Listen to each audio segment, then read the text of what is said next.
The Hollow Princes Vow.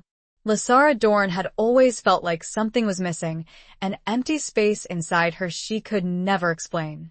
But when she stepped into the abandoned court, the torches flared. The air cracked with something unseen. And then he emerged from the shadows, golden-eyed, his presence suffocating. "You should not have come here," he murmured, voice low and unreadable. "Now you belong to me." Chapter 1. The Empty Space Within. The late afternoon sun, a bruised orange bleeding into the horizon, cast long, skeletal shadows from the ancient oaks that guarded the lane leading to Lysara's cottage. She paused at the gate, her hand resting on the weathered wood, a familiar ache settling in her chest. It was the same ache that had been her constant companion for as long as she could remember, a hollowness that echoed in the quiet moments, a persistent whisper of something missing. Lysara Dorn was 57, her life etched onto her face in fine lines around her kind, hazel eyes and the silver that threaded through her once vibrant auburn hair. She'd lived in the small village of Oakhaven her entire life, a life that on the surface appeared peaceful, even idyllic. She tended her herb garden, the scent of rosemary and lavender a comforting balm. She baked bread for her neighbors, the warmth of the oven a temporary reprieve from the chill that often settled in her bones, and she read, losing herself in stories of faraway lands and impossible loves, a silent yearning blooming in her heart.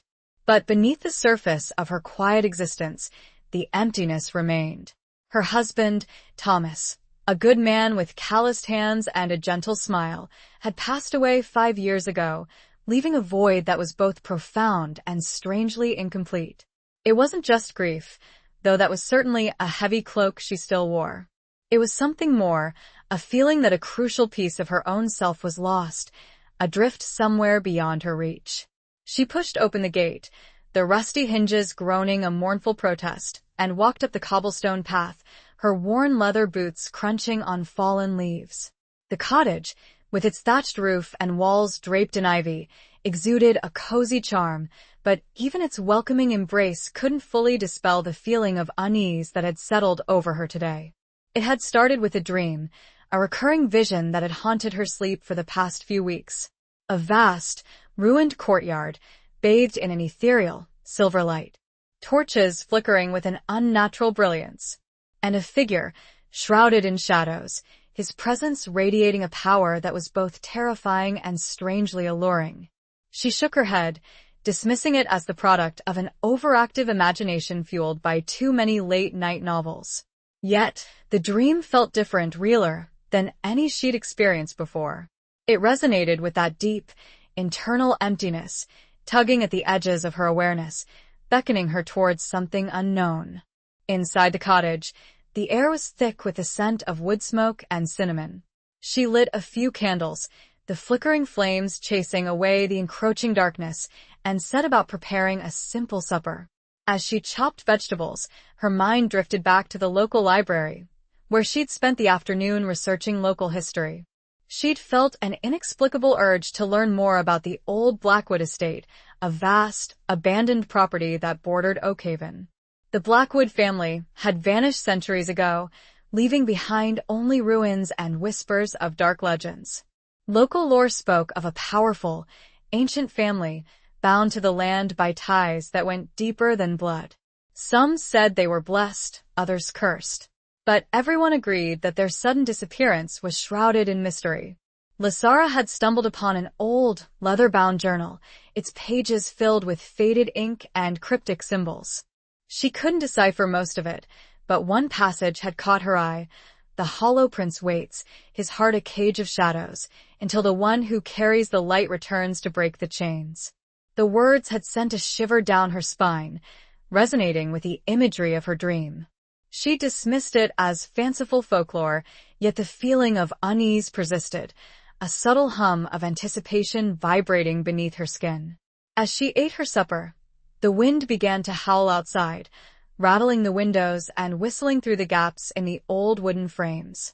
The sound mirrored the turmoil within her, the growing sense that something was about to change, that her quiet, predictable life was on the verge of being irrevocably altered. She finished her meal and cleared the table, her movements slow and deliberate, a futile attempt to ward off the inevitable. The dream, the journal, the unsettling feeling, it was all converging, pulling her towards a destination she couldn't yet comprehend. Suddenly, a sharp rap at the door startled her. Her heart leaped into her throat, a primal fear gripping her. It was late, and visitors were rare, especially on a night like this. She hesitated, her hand hovering over the latch, a battle raging within her between caution and a strange, compelling curiosity. Finally, she drew a deep breath and opened the door. The wind rushed in, extinguishing one of the candles and carrying with it the scent of rain, and something else, something wild and untamed, like the musk of a forest creature. Standing on her doorstep was a woman, her face obscured by the shadows of a deep hood. She was tall and slender, her figure cloaked in a dark, flowing garment. Lasara could only see a glimpse of her pale skin and a flash of piercing blue eyes. "Can I help you?" Lasara asked, her voice trembling slightly. The woman didn't answer immediately. She simply stared at Lasara, her gaze intense and unwavering, as if she were searching for something hidden deep within her soul. Finally, she spoke, her voice low and husky, yet strangely melodic. "They say you've been asking questions about Blackwood." The words, so unexpected, so perfectly aligned with her recent preoccupation, sent a fresh wave of unease through Lasara. It was as if this stranger could see straight into her mind, into the hidden corners of her heart where the emptiness resided. It was all very peculiar. Lasara wanted desperately to shut the door, slam it, run and hide. But she was frozen, entranced, and terrified. Who are you?" Lasara finally managed, her voice barely a whisper. The woman tilted her head slightly, a flicker of something unreadable crossing her face. "Someone who knows the truth," she said. "And the truth, Lasara Dorn, is far more dangerous than you can possibly imagine." And it was a truth, Lasara thought with a sudden, chilling certainty that was inextricably linked to her, to the empty space inside her, to the shadowed figure in her dreams, to the Hollow Prince. She swallowed hard. What truth? The woman stepped closer, the scent of the wild, untamed thing becoming stronger, filling Lasara's senses. "The truth about why you feel so incomplete." And that, Lasara thought, as the wind whipped around them and the rain began to fall, was the question that had haunted her for a lifetime. A question she was suddenly, terrifyingly, close to answering. The woman took another step, and in the dim light, Lasara saw the glint of silver at her throat, a pendant, shaped like a wolf's head, its eyes gleaming with an unnerving intensity. Chapter 2. The Flare of Torches. The wolf's head pendant seemed to pulse with a faint, inner light, drawing Lasara's gaze like a moth to a flame. She felt a strange pull, a resonance with the cold metal, as if it were a key unlocking something dormant within her. The woman, seeing her fascination, reached out a gloved hand and gently touched Lasara's arm. The contact was electric. A jolt of energy surged through Lasara, making her gasp. It wasn't painful, but it was profoundly unsettling, like a sudden awakening of senses she hadn't known she possessed. The air around them crackled, and for a fleeting moment, Lasara thought she saw the woman's eyes flash with the same unnatural, golden light she'd witnessed in her dream. "Come with me," the woman said, her voice softer now, almost pleading. "There's something you need to see." Lasara's mind screamed at her to refuse, to retreat back into the safety of her cottage, to barricade the door and pretend this strange encounter had never happened. But her feet seemed to have a will of their own. The pull, the undeniable connection to the woman and the pendant, was too strong to resist. It was as if an invisible thread was tugging her forward, drawing her into the unknown. Where are we going?" Lasara asked, her voice barely above a whisper. "To the place where it all began," the woman replied, her gaze fixed on Lasara's face. "To Blackwood." The name sent a fresh wave of apprehension through Lasara, but it was mixed with a growing sense of anticipation, a feeling that she was finally on the path to understanding the mystery that had haunted her for so long. They walked in silence, the only sounds the rustling of leaves underfoot and the distant howl of the wind. The woman led the way, her movements fluid and graceful, like a creature of the night. Lasara followed closely behind, her senses on high alert, her heart pounding in her chest.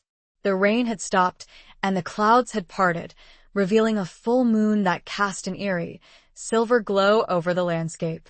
They passed through the sleeping village, the houses dark and silent, and entered the dense woods that bordered the Blackwood estate. The trees loomed over them, their branches intertwined, creating a canopy that blotted out most of the moonlight. Lasara felt a growing sense of unease, a primal fear that prickled her skin. The woods felt ancient, watchful, as if they held secrets that were best left undisturbed. She could smell the damp earth, the scent of pine needles, and that same wild, musky odor she'd noticed earlier, now stronger and more pervasive. Suddenly, the woman stopped. They had reached a crumbling stone wall, overgrown with ivy and moss. A rusted iron gate, barely hanging on its hinges, stood partially open, revealing a glimpse of an overgrown path beyond. "This is it," the woman said, her voice hushed. "The entrance to Blackwood." Lasara hesitated, her hand instinctively reaching for the small silver cross she wore around her neck, a relic from her late husband. It was a gesture of comfort, a silent prayer for protection. The woman noticed her hesitation. "Don't be afraid," she said, her voice surprisingly gentle. "I won't let anything harm you." Lasara wasn't sure she believed her, but she found herself nodding anyway. The pull, the invisible thread, was stronger than ever, urging her forward. They stepped through the gate and onto the overgrown path. The air immediately felt different, heavier, charged with an energy that made the hairs on Lasara's arms stand on end. The silence of the woods was replaced by a low, humming sound, a vibration that seemed to emanate from the very ground beneath their feet. As they walked deeper into the estate, the trees began to thin, revealing the ruins of what had once been a grand manor house. The stone walls were crumbling, the roof had collapsed, and the windows were dark and empty, like hollow eyes staring out into the night. But it was the courtyard that drew Lasara's attention. It was exactly as she'd seen it in her dream. A vast, open space, paved with cracked flagstones, surrounded by the skeletal remains of what had once been elegant buildings. And in the center, a circle of standing stones, their surfaces covered in ancient carvings. And then it happened. As Lasara stepped into the courtyard, the torches that lined the perimeter, seemingly untouched by time or decay, flared to life.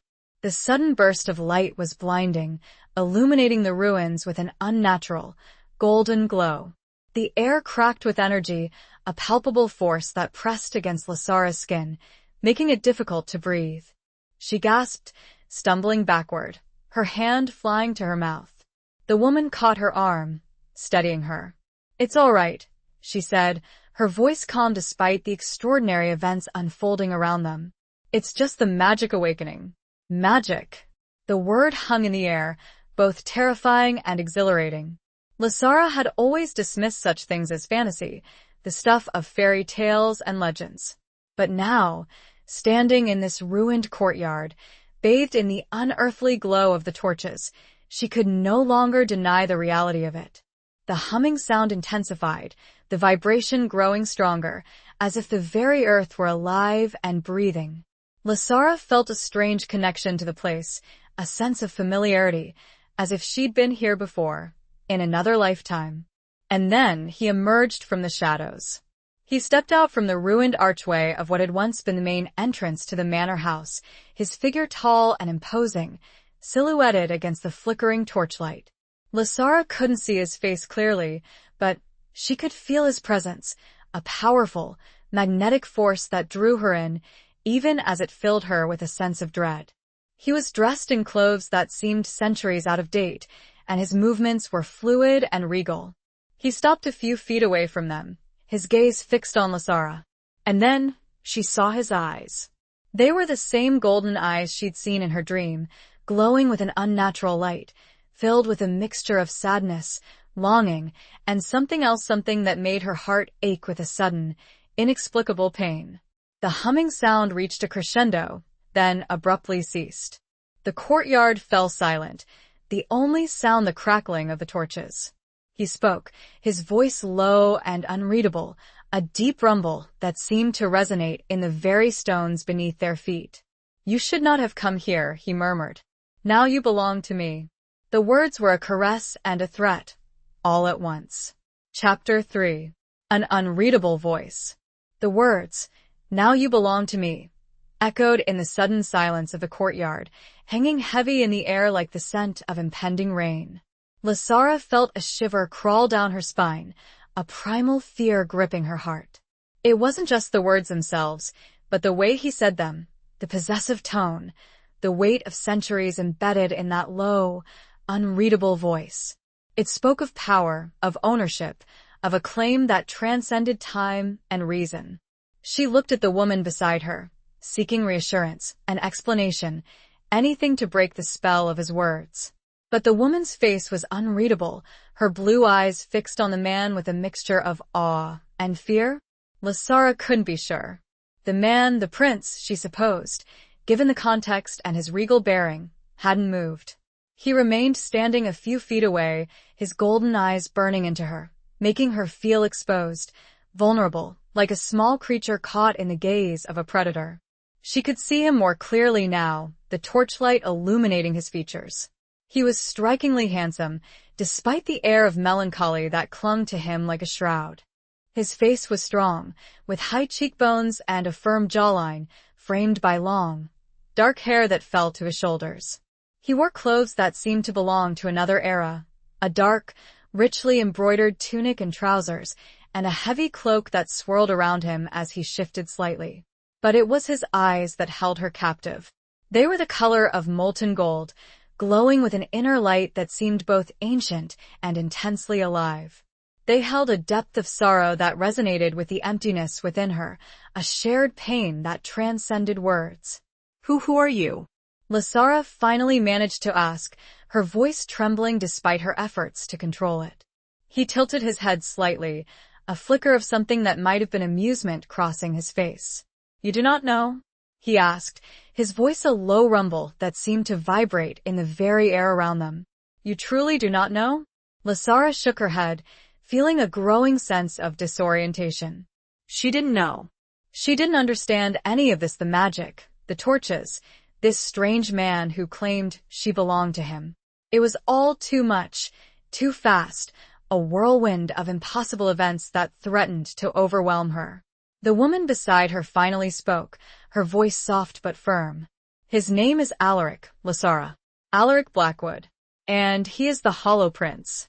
The name, the title, resonated with the words she'd read in the old journal. The Hollow Prince waits, his heart a cage of shadows. It all felt connected, pieces of a puzzle she was only just beginning to glimpse. Alaric, the Hollow Prince. He looked at her, his golden eyes searching, probing. "You feel it, don't you?" he asked, his voice softer now, almost a whisper. The connection, the pull. Lasara couldn't deny it. She did feel it. A strange, inexplicable connection to this man, to this place. It was the same pull she'd felt from the wolf's head pendant, the same invisible thread that had led her here. It was as if a part of her, long dormant, was finally awakening. I don't understand," she said, her voice laced with confusion and a growing sense of unease.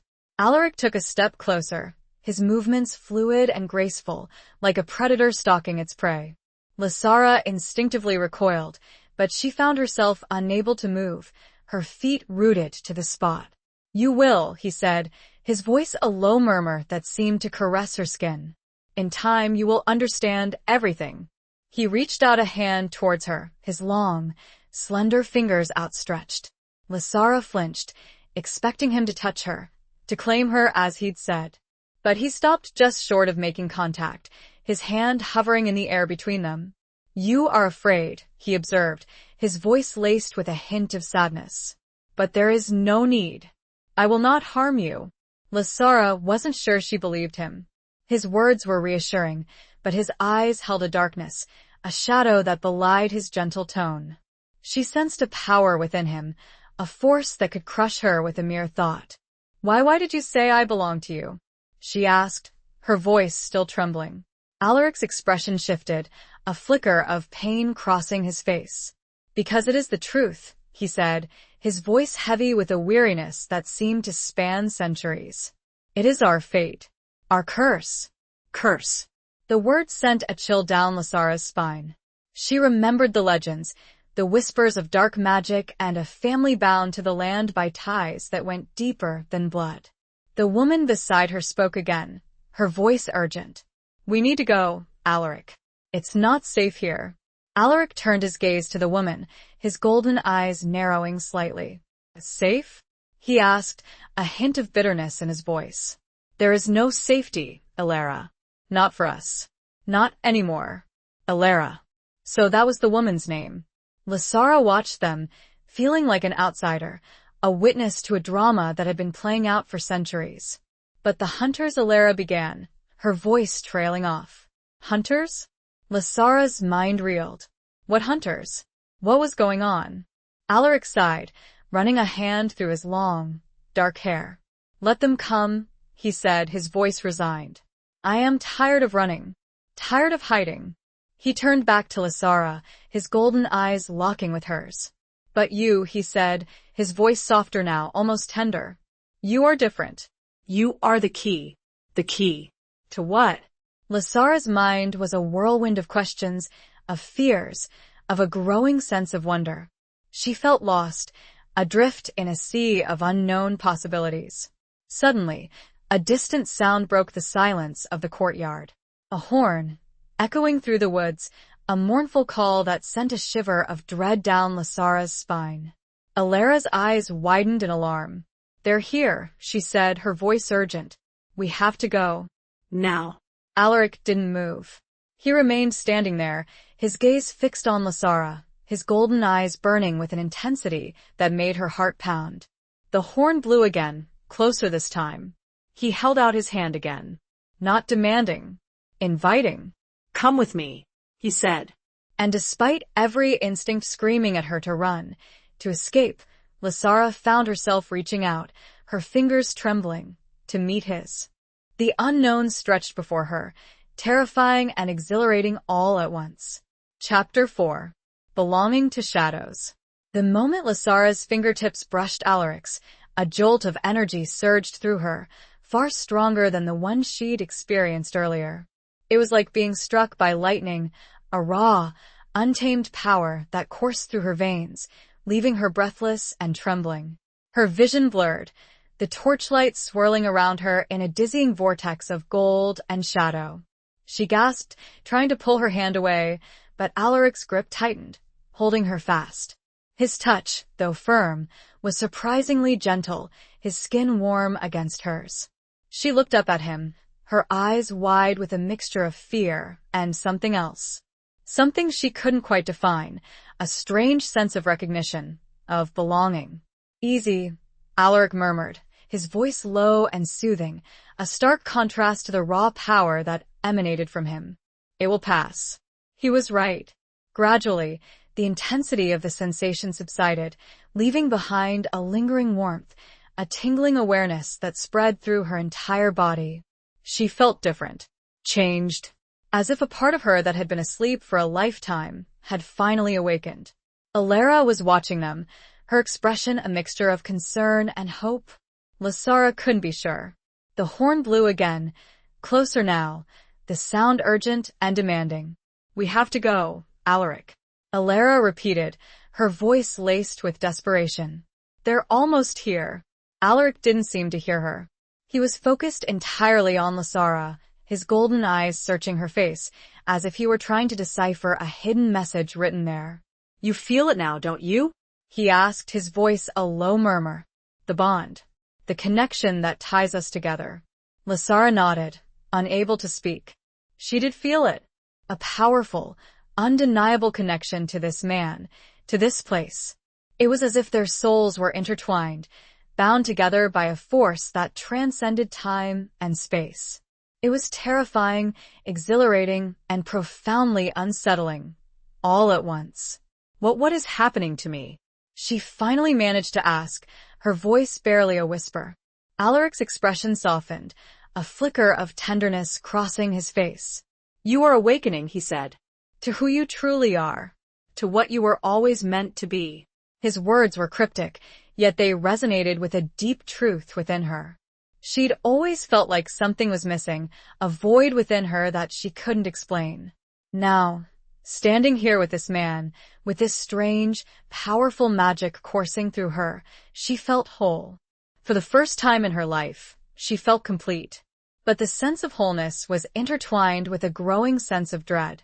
The horn blew again, so close now that Lasara could hear the baying of hounds, the shouts of men. They're here, Alara cried, grabbing Alaric's arm. We have to leave, now. Alaric finally tore his gaze away from Lasara, his expression hardening. He looked at Alara, his golden eyes flashing with a sudden, fierce intensity. Go, he said, his voice firm and commanding. Take her to the sanctuary. I will hold them off. Alara hesitated, her eyes filled with worry. But Alaric, no, he said, cutting her off. There is no time. You must protect her. She is the key, Alara. The key to everything. He turned back to Lasara, his gaze softening again. Go with her, he said, his voice gentle but firm. Trust her. She will keep you safe. Lasara didn't want to leave him. The thought of being separated from him, now that she'd finally found this connection, this sense of belonging, filled her with a pain that was almost unbearable. But she knew he was right. She could sense the danger, the threat that loomed just beyond the courtyard walls. But what about you?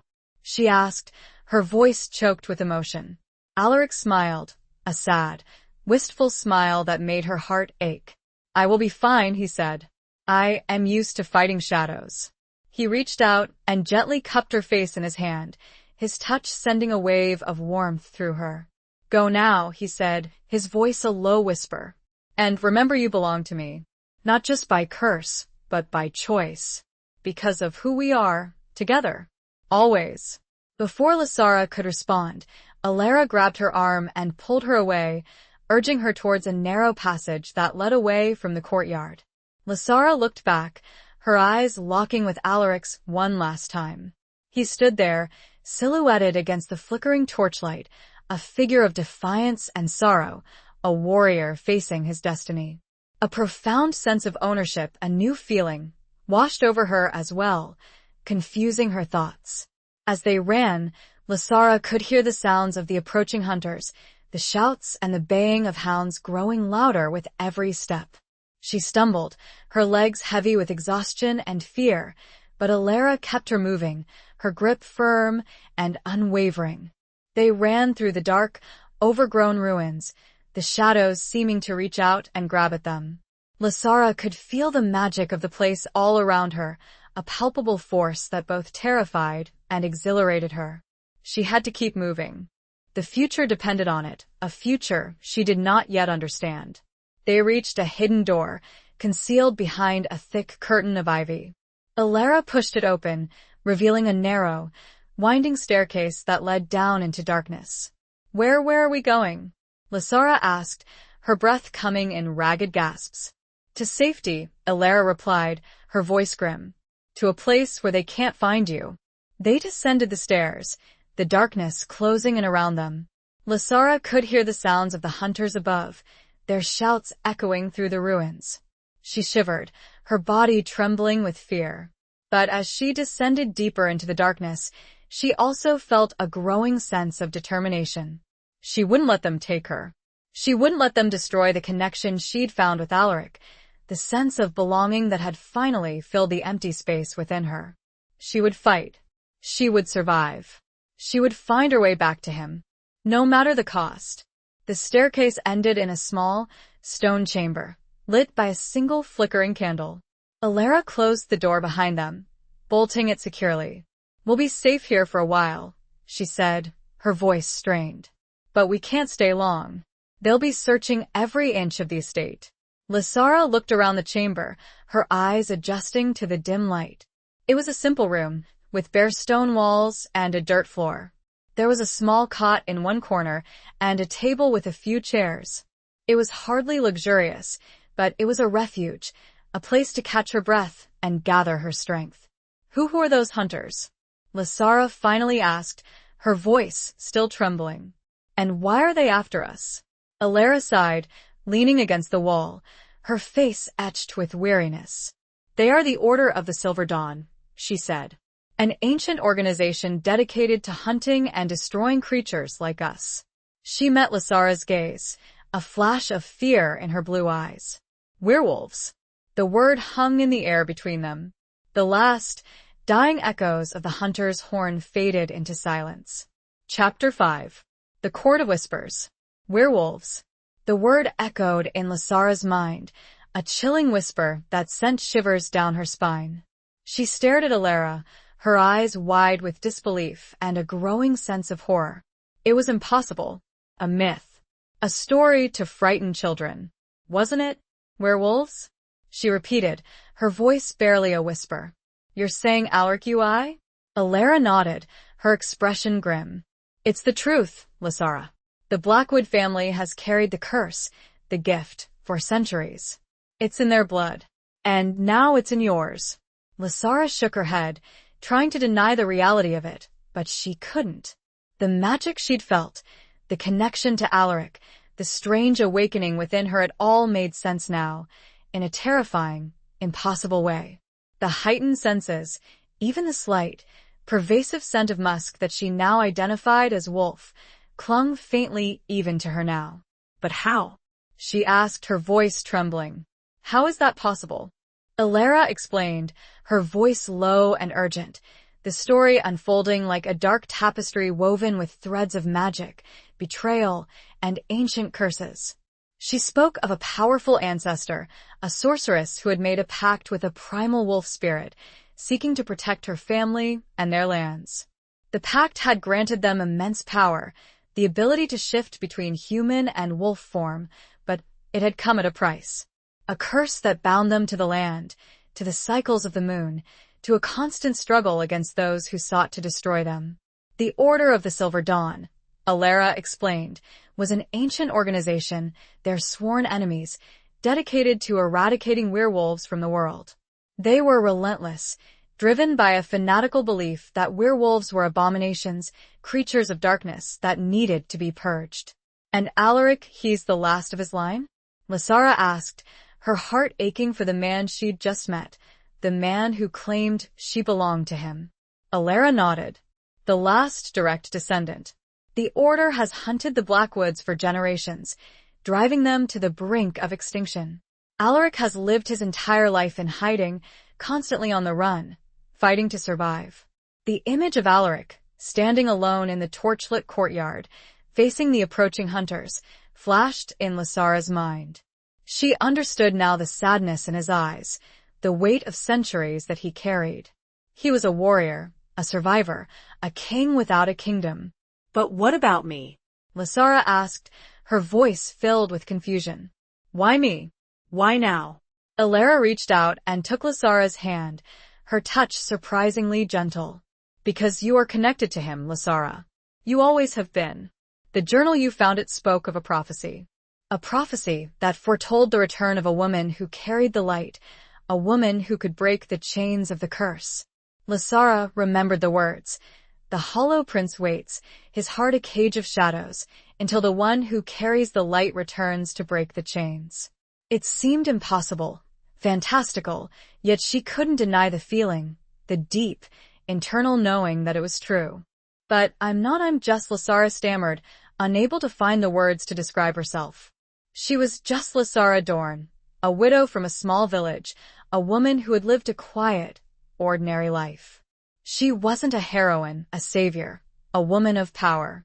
You are more than you know, Alara said, her voice firm. The magic is within you, Lysara. It's been dormant, waiting for the right moment to awaken.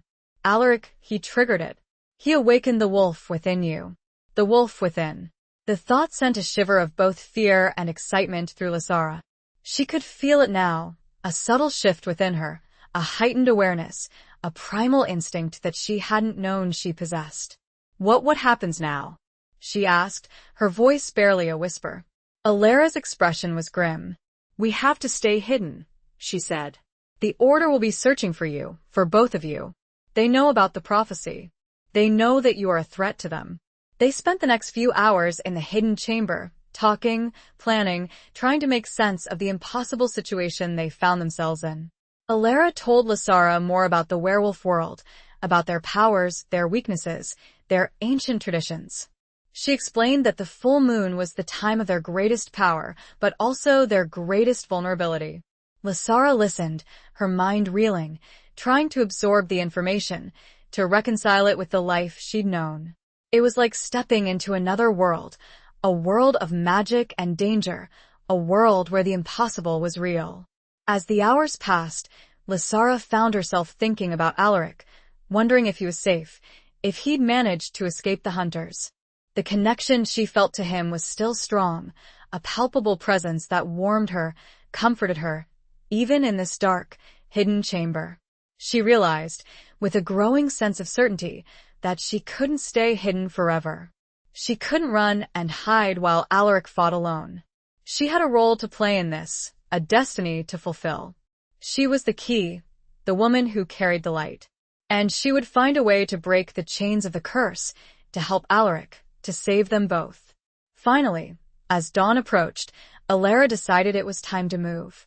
They couldn't risk staying in the same place for too long. Where are we going? Lasara asked, as they prepared to leave the chamber.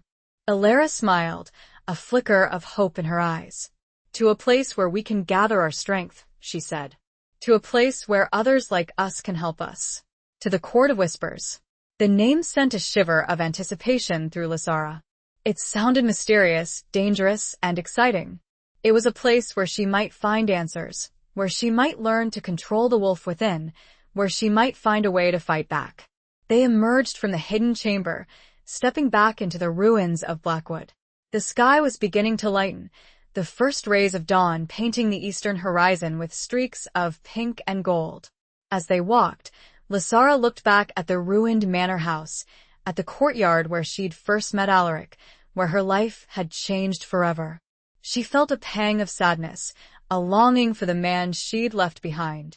But she also felt a growing sense of determination, a fierce resolve to fight for her future, for his future, for the future of their kind. She was no longer just Lasara Dorn, the quiet widow from Oakhaven. She was a werewolf, a woman of power, a woman with a destiny to fulfill. And she would not be afraid. She knew the journey ahead would be dangerous, fraught with challenges and hardship. She steeled herself as Alara led on, deeper into the estate. The sun continued to rise, and in the growing light, she could no longer ignore the faint, crimson stains on the stones all around. Chapter 6. Echoes of a Lost Kingdom. The crimson stains on the stones, stark against the gray in the growing light, were a silent testament to the violence that had permeated Blackwood for centuries. Lasara tried not to look, tried to focus on Alara's back as they moved swiftly through the overgrown ruins, but the evidence of bloodshed was everywhere. A broken sword, half buried in the dirt. A shattered shield, bearing the faded crest of the Blackwood family, a snarling wolf's head. The air itself seemed to hum with the echoes of past battles, of lives lost, of a kingdom shattered. Alara led her through a maze of crumbling walls and collapsed archways, navigating the ruins with an ease that spoke of long familiarity. Lasara struggled to keep up, her senses overwhelmed by the sheer scale of the devastation. Blackwood had once been a magnificent estate, a testament to the power and wealth of the family that had ruled it. Now, it was a ghost of its former glory, a haunting reminder of a lost kingdom. How long has it been like this? Lasara asked, her voice hushed, as they paused for a moment in the shadow of a crumbling tower. Alara sighed, her gaze sweeping over the ruins. Centuries, she said. The Order has been relentless. They've destroyed everything, driven the Blackwoods into hiding, hunted them down like animals. Lysara felt a surge of anger, a fierce protectiveness towards Alaric and his ancestors. She couldn't imagine living a life constantly on the run, constantly fearing for your life, your heritage reduced to rubble and whispers.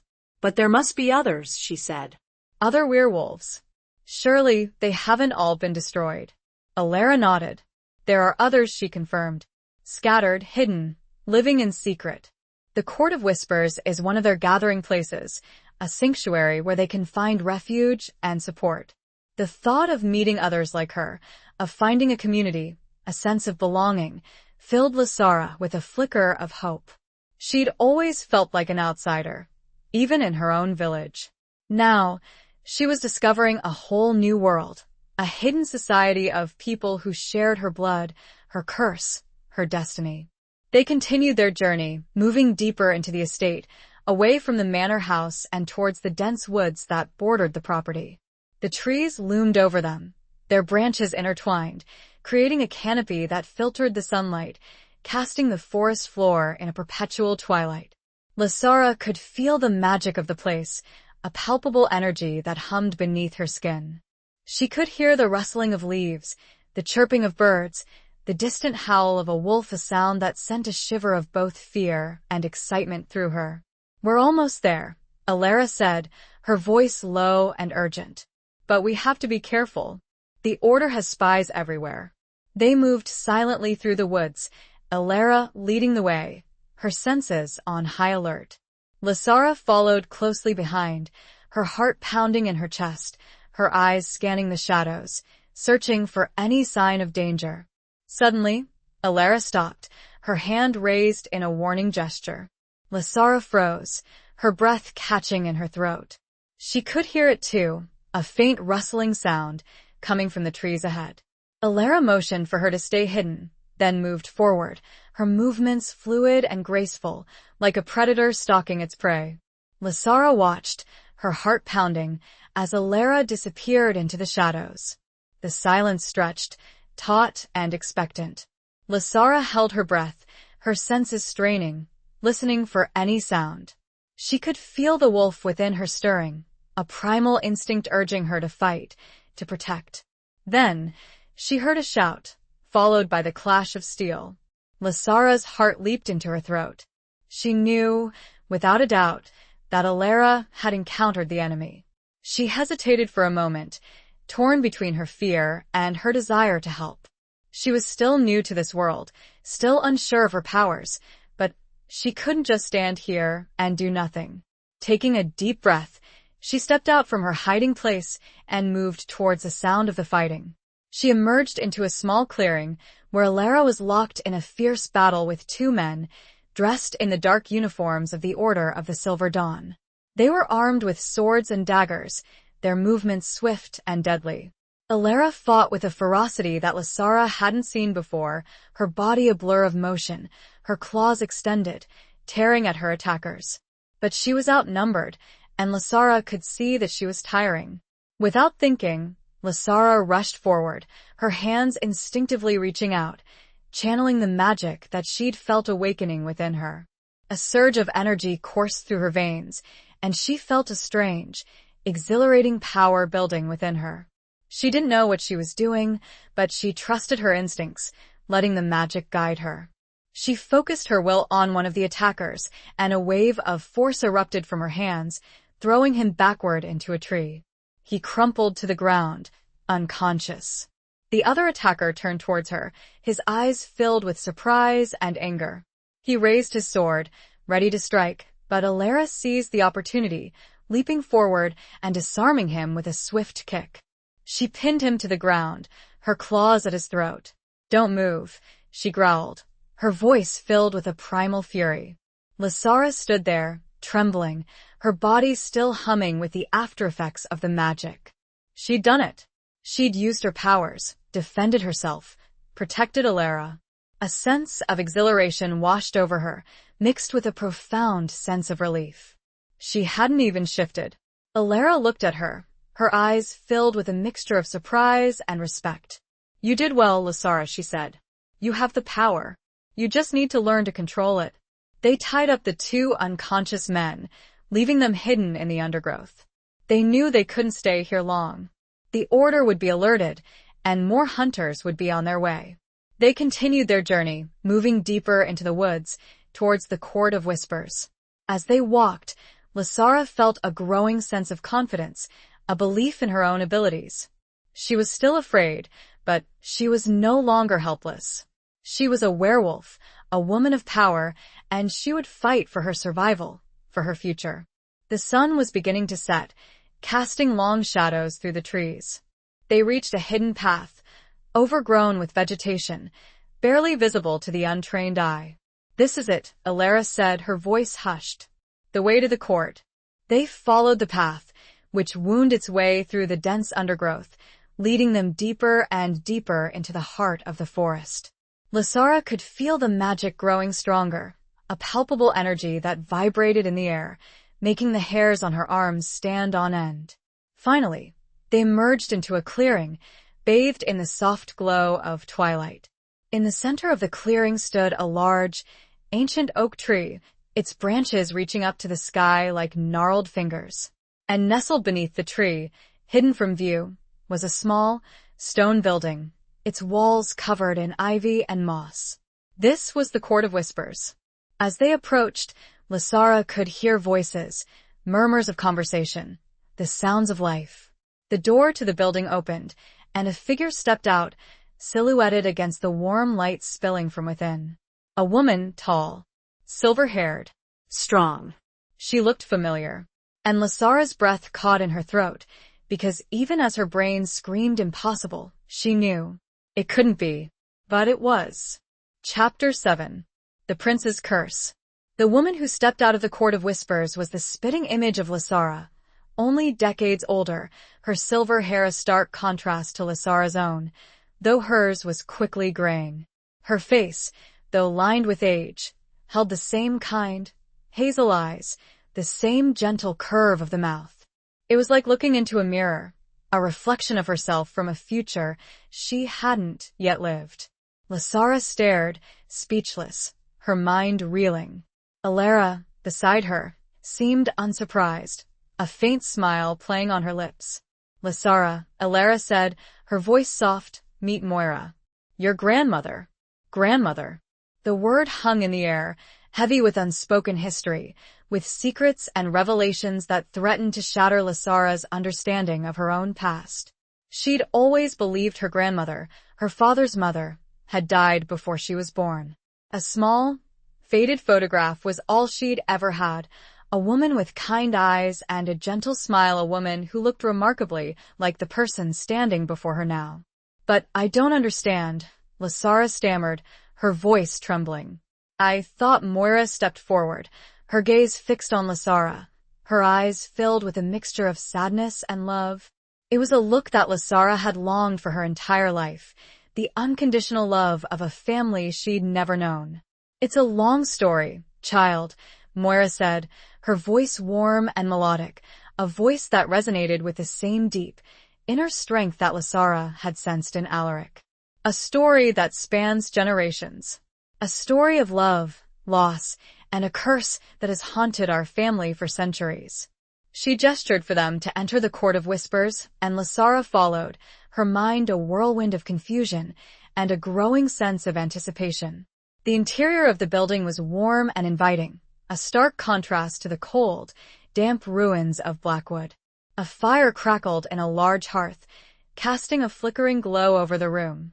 Several other people were gathered there, men and women of various ages, their faces a mixture of curiosity and concern. They were werewolves, Lysara realized, members of the hidden community that Alara had spoken of. She could sense the same primal energy in them, the same subtle shift in their features, the same heightened awareness. She felt a strange sense of belonging, a connection to these people, a feeling that she'd finally found her place in the world. Moira introduced her to the others, explaining that Lysara was her granddaughter, the woman who had been prophesied to break the curse. The others greeted her with a mixture of awe and apprehension, their eyes filled with questions that Lysara couldn't yet answer. They sat around the fire, and Moira began to tell her story. She spoke of her own life, of her love for Lysara's grandfather, a man who had been a member of the Order of the Silver Dawn. Their love had been forbidden, a dangerous liaison that had threatened to tear both their worlds apart. "He knew what I was," Moira said, her voice tinged with sadness. "And he loved me anyway." But his family, they would never have accepted it. They would have hunted me down, destroyed me. She'd been forced to flee, to hide her true identity, to protect herself and her unborn child, Lysara's father. She'd given him up for adoption, hoping to give him a normal life, a life free from the curse, from the constant fear of discovery. "I never stopped loving him," Moira said, her voice choked with emotion. "I watched him from afar, praying that he would be safe, that he would find happiness." Lysara's heart ached for her grandmother, for the sacrifice she'd made, for the pain she'd endured. She understood now the emptiness she'd always felt, the sense of something missing. It was the absence of her family, of her heritage, of the truth about who she was. Moira's story continued, weaving a tale of generations of werewolves, living in hiding, fighting to survive, clinging to the hope that one day, the curse would be broken. She spoke of Alaric, the last of the Blackwood line, the Hollow Prince, burdened by the weight of his ancestors' sins. The curse, Moira explained, was a result of a pact made long ago. A pact with a powerful wolf spirit, a creature of immense power and ancient magic. The pact granted the Blackwoods their abilities, but it also bound them to the land, to the cycles of the moon, to a constant struggle against those who sought to destroy them. The curse manifested in different ways for each generation, but for Alaric, it had taken a particularly cruel form. It had hollowed him out, leaving him emotionally scarred, unable to fully connect with others, trapped in a cycle of loneliness and despair. His heart, as the journal had said, was a cage of shadows. But the prophecy, Moira continued, her voice filled with hope. The prophecy speaks of a woman who carries the light, a woman who can break the chains of the curse, a woman who can heal Alaric's heart and restore the Blackwood family to its former glory. Lysara knew, without a doubt, that she was that woman. She felt it in her blood, in her bones, in the connection she shared with Alaric. It was a terrifying responsibility, a burden she hadn't asked for, but she wouldn't shirk from it. She would embrace her destiny, whatever it may hold. How do I break the curse?" Lysara asked, her voice trembling. Moira smiled, a sad, wistful smile. "That," she said, "is the question we must answer. The prophecy is vague, its meaning obscured by time and legend.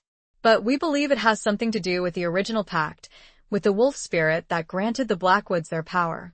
They spent the rest of the evening discussing the prophecy, exploring its possible meanings, trying to piece together the fragments of information they had. They examined the old journal, poring over its cryptic symbols and faded ink, searching for clues. As the night wore on, Lysara felt a growing sense of determination, a fierce resolve to find a way to break the curse, to help Alaric, to save their family. She was no longer just Lysara Dorn, the quiet widow from Oakhaven. She was a werewolf, a woman of power, a woman with a destiny to fulfill. And she would not fail. She looked across the fire at Moira, her newfound grandmother. "Tell me," she said, her voice firm. "Tell me everything about the wolf spirit." Moira met her gaze, a spark of hope flickering in her eyes. "The spirit's name," Moira began, as a hush fell over the room, "is Fenrir." Outside, unseen but felt, the moon climbed higher in the sky. Chapter 8. A glimmer of defiance. Fenrir. The name resonated with power, with ancient magic, with a wildness that both terrified and intrigued Lysara. Moira spoke of the spirit as a being of immense strength and primal energy, a guardian of the forests, a creature of both darkness and light. It was said that Fenrir had once roamed freely across the land, a force of nature, revered and feared by all. But the pact, Moira explained, changed everything. The Blackwood ancestor, Lyra Blackwood, sought to control Fenrir's power, to bind it to her will. She used ancient magic, rituals, and sacrifices to forge a connection with the spirit, to gain its abilities. The pact had granted the Blackwoods their shape-shifting abilities, their enhanced senses, their connection to the moon. But it had also angered Fenrir, trapping it in a state of perpetual servitude, its power twisted and corrupted. The curse was a consequence of this violation, a manifestation of Fenrir's rage and resentment. Lyra thought she could control a god, Moira said, shaking her head sadly. She was wrong. The power was too great, the consequences too severe. Lysara listened intently, her mind racing, trying to piece together the puzzle of the curse. She understood now the depth of Alaric's sorrow, the weight of his ancestors' actions. He was carrying the burden of their mistakes, their ambition, their hubris. So, to break the curse, Lysara said, we need to what? Appease Fenrir? Undo the pact? Moira nodded. That's what we believe, she said. But it's not that simple. The pact is ancient, its magic deeply ingrained in the Blackwood bloodline. And Fenrir is not easily appeased. The others in the Court of Whispers murmured in agreement, their faces grim. They knew the stories, the legends, the dangers associated with Fenrir. The spirit was known for its unpredictable nature, its wrath, its capacity for destruction. There are rituals, Alara said, speaking for the first time in a while. Ancient ceremonies that were used to communicate with Fenrir, to seek its favor. But they're dangerous, risky. And we don't know if they will work. Lysara felt a surge of determination, a refusal to be cowed by the challenges ahead. She wouldn't let fear paralyze her. She would find a way to break the curse, to help Alaric, to free her family from this ancient burden. We have to try, she said, her voice firm. We have to find a way to communicate with Fenrir, to understand its desires, to negotiate a new pact, or find a way to release it from its bondage. The others looked at her, their eyes filled with a mixture of hope and apprehension. They had been living with this curse for generations, resigned to their fate, hiding in the shadows, fearing the order and the wrath of Fenrir. Lysara's arrival, her connection to Alaric, her unwavering determination, had ignited a spark of defiance within them, a glimmer of hope that things could change. We'll help you, Moira said, her voice filled with emotion. We'll share our knowledge, our resources, our strength. We are a family, Lysara, and we will face this together. The words warmed Lysara's heart, filling her with a sense of belonging, a feeling that she'd finally found her place in the world. She was no longer alone. She had a family, a community, a purpose. They spent the next few days at the Court of Whispers, preparing, researching, planning. They studied ancient texts, deciphered cryptic symbols, gathered rare herbs and ingredients for the rituals. Lysara learned more about her own powers, her connection to the moon, her ability to shift between human and wolf form. Alara guided her, teaching her how to control her transformations, how to harness her enhanced senses, how to channel her inner wolf. Lysara struggled at first, her shifts painful and uncontrolled, her senses overwhelming. But with Alara's patient guidance and her own unwavering determination, she gradually began to master her abilities. She discovered a strength within herself that she hadn't known she possessed, a primal power that surged through her veins, connecting her to the ancient magic of her ancestors. She was a werewolf, a woman of power, and she would embrace her destiny, whatever it may hold. One evening, as they were gathered around the fire, discussing the rituals, Lysara felt a sudden, sharp pain in her chest. It was a familiar sensation, the same pull she'd felt when she'd first met Alaric, the connection that tied them together. Alaric, she whispered, her hand flying to her chest. Something's wrong. The others looked at her, their eyes filled with concern. They knew the bond between Lysara and Alaric was strong, that they could sense each other's emotions, even across great distances. What is it? Alara asked, her voice urgent. What do you feel? Pain, Lysara said, her voice trembling. Fear. He's in danger. She closed her eyes, focusing on the connection, trying to reach out to him, to understand what was happening. She saw a fleeting image, a vision of Alaric, surrounded by enemies, fighting for his life. The Order, she said, her eyes snapping open. They've found him. A wave of panic swept through the court of whispers. They knew that Alaric was vulnerable, that the Order was relentless in their pursuit. They had to help him, but how? Lysara stood up, her heart pounding, her mind racing. She couldn't just sit here and wait. She had to go to him, to fight by his side. "I'm going after him," she said, her voice firm. "I have to help him." The others tried to dissuade her, arguing that it was too dangerous, that she wasn't ready. But Lysara wouldn't listen. She was determined to go, to risk everything for the man she was bound to, the man she was beginning to love. The glimmer was hardening into steel. Moira looked at her, her eyes filled with a mixture of pride and apprehension. She knew she couldn't stop her granddaughter. She saw the same fire in Lysara's eyes that she'd seen in her own son's, the same unwavering determination to fight for what was right. "Go then," Moira said, her voice filled with emotion. "But be careful. And may Fenrir guide you." She handed Lysara a small, silver amulet, shaped like a wolf's head, its eyes gleaming with an inner light. It was the same pendant that Alara had worn, a symbol of their family, a connection to their ancient power. "And take this," Moira added, handing her a thick, ancient-looking book. "It contains the rituals. And a warning." Lysara took the amulet and the book, her heart pounding with a mixture of fear and excitement. She was ready. She was going to face her destiny, to fight for her future, to save the man she loved. She slipped out of the hidden door and headed toward the tree line and an uncertain fate. Chapter 9. The Weight of Ancient Promises. The journey back to Blackwood was a blur of fear and adrenaline. Lysara moved swiftly through the woods, guided by the pull of her connection to Alaric, her senses on high alert. The moon, nearing its full phase, cast an eerie, silver glow over the landscape, illuminating her path, but also amplifying the dangers that lurked in the shadows.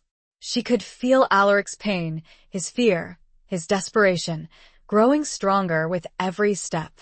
It was like a physical ache in her chest, a constant reminder of the peril he was in. She pushed herself harder, her legs burning, her lungs aching, fueled by a primal need to reach him, to protect him. She encountered several patrols of the Order, but she managed to evade them, using her newfound skills, her heightened senses, her ability to blend into the shadows. She was becoming more wolf than woman, her instincts taking over, guiding her actions. As she neared the Blackwood estate, she could hear the sounds of fighting, the clash of steel, the shouts of men, the snarling of wolves. Her heart leaped into her throat. She was close. Too close. She emerged from the woods, her eyes scanning the ruins, searching for Alaric. She saw him in the courtyard, the same place where they'd first met, surrounded by a dozen members of the Order.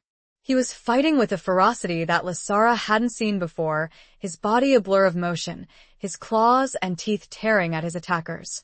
But he was outnumbered, and he was weakening. Lysara could see the blood staining his clothes, the exhaustion etched on his face. He wouldn't last much longer. Without hesitation, Lysara rushed forward, her own wolf rising to the surface, a primal roar tearing from her throat. She shifted mid-stride, her body transforming, her clothes ripping and tearing as she became a large, powerful wolf, her fur the color of moonlight. She crashed into the midst of the battle, her claws and teeth finding their mark, sending members of the Order flying.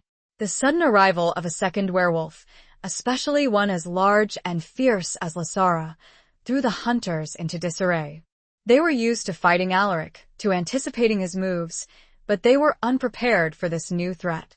Lysara and Alaric fought side by side, their movements synchronized, their instincts perfectly attuned. They were a force to be reckoned with, a whirlwind of fur and claws and teeth, driving the hunters back. But the Order was relentless, their numbers seemingly endless.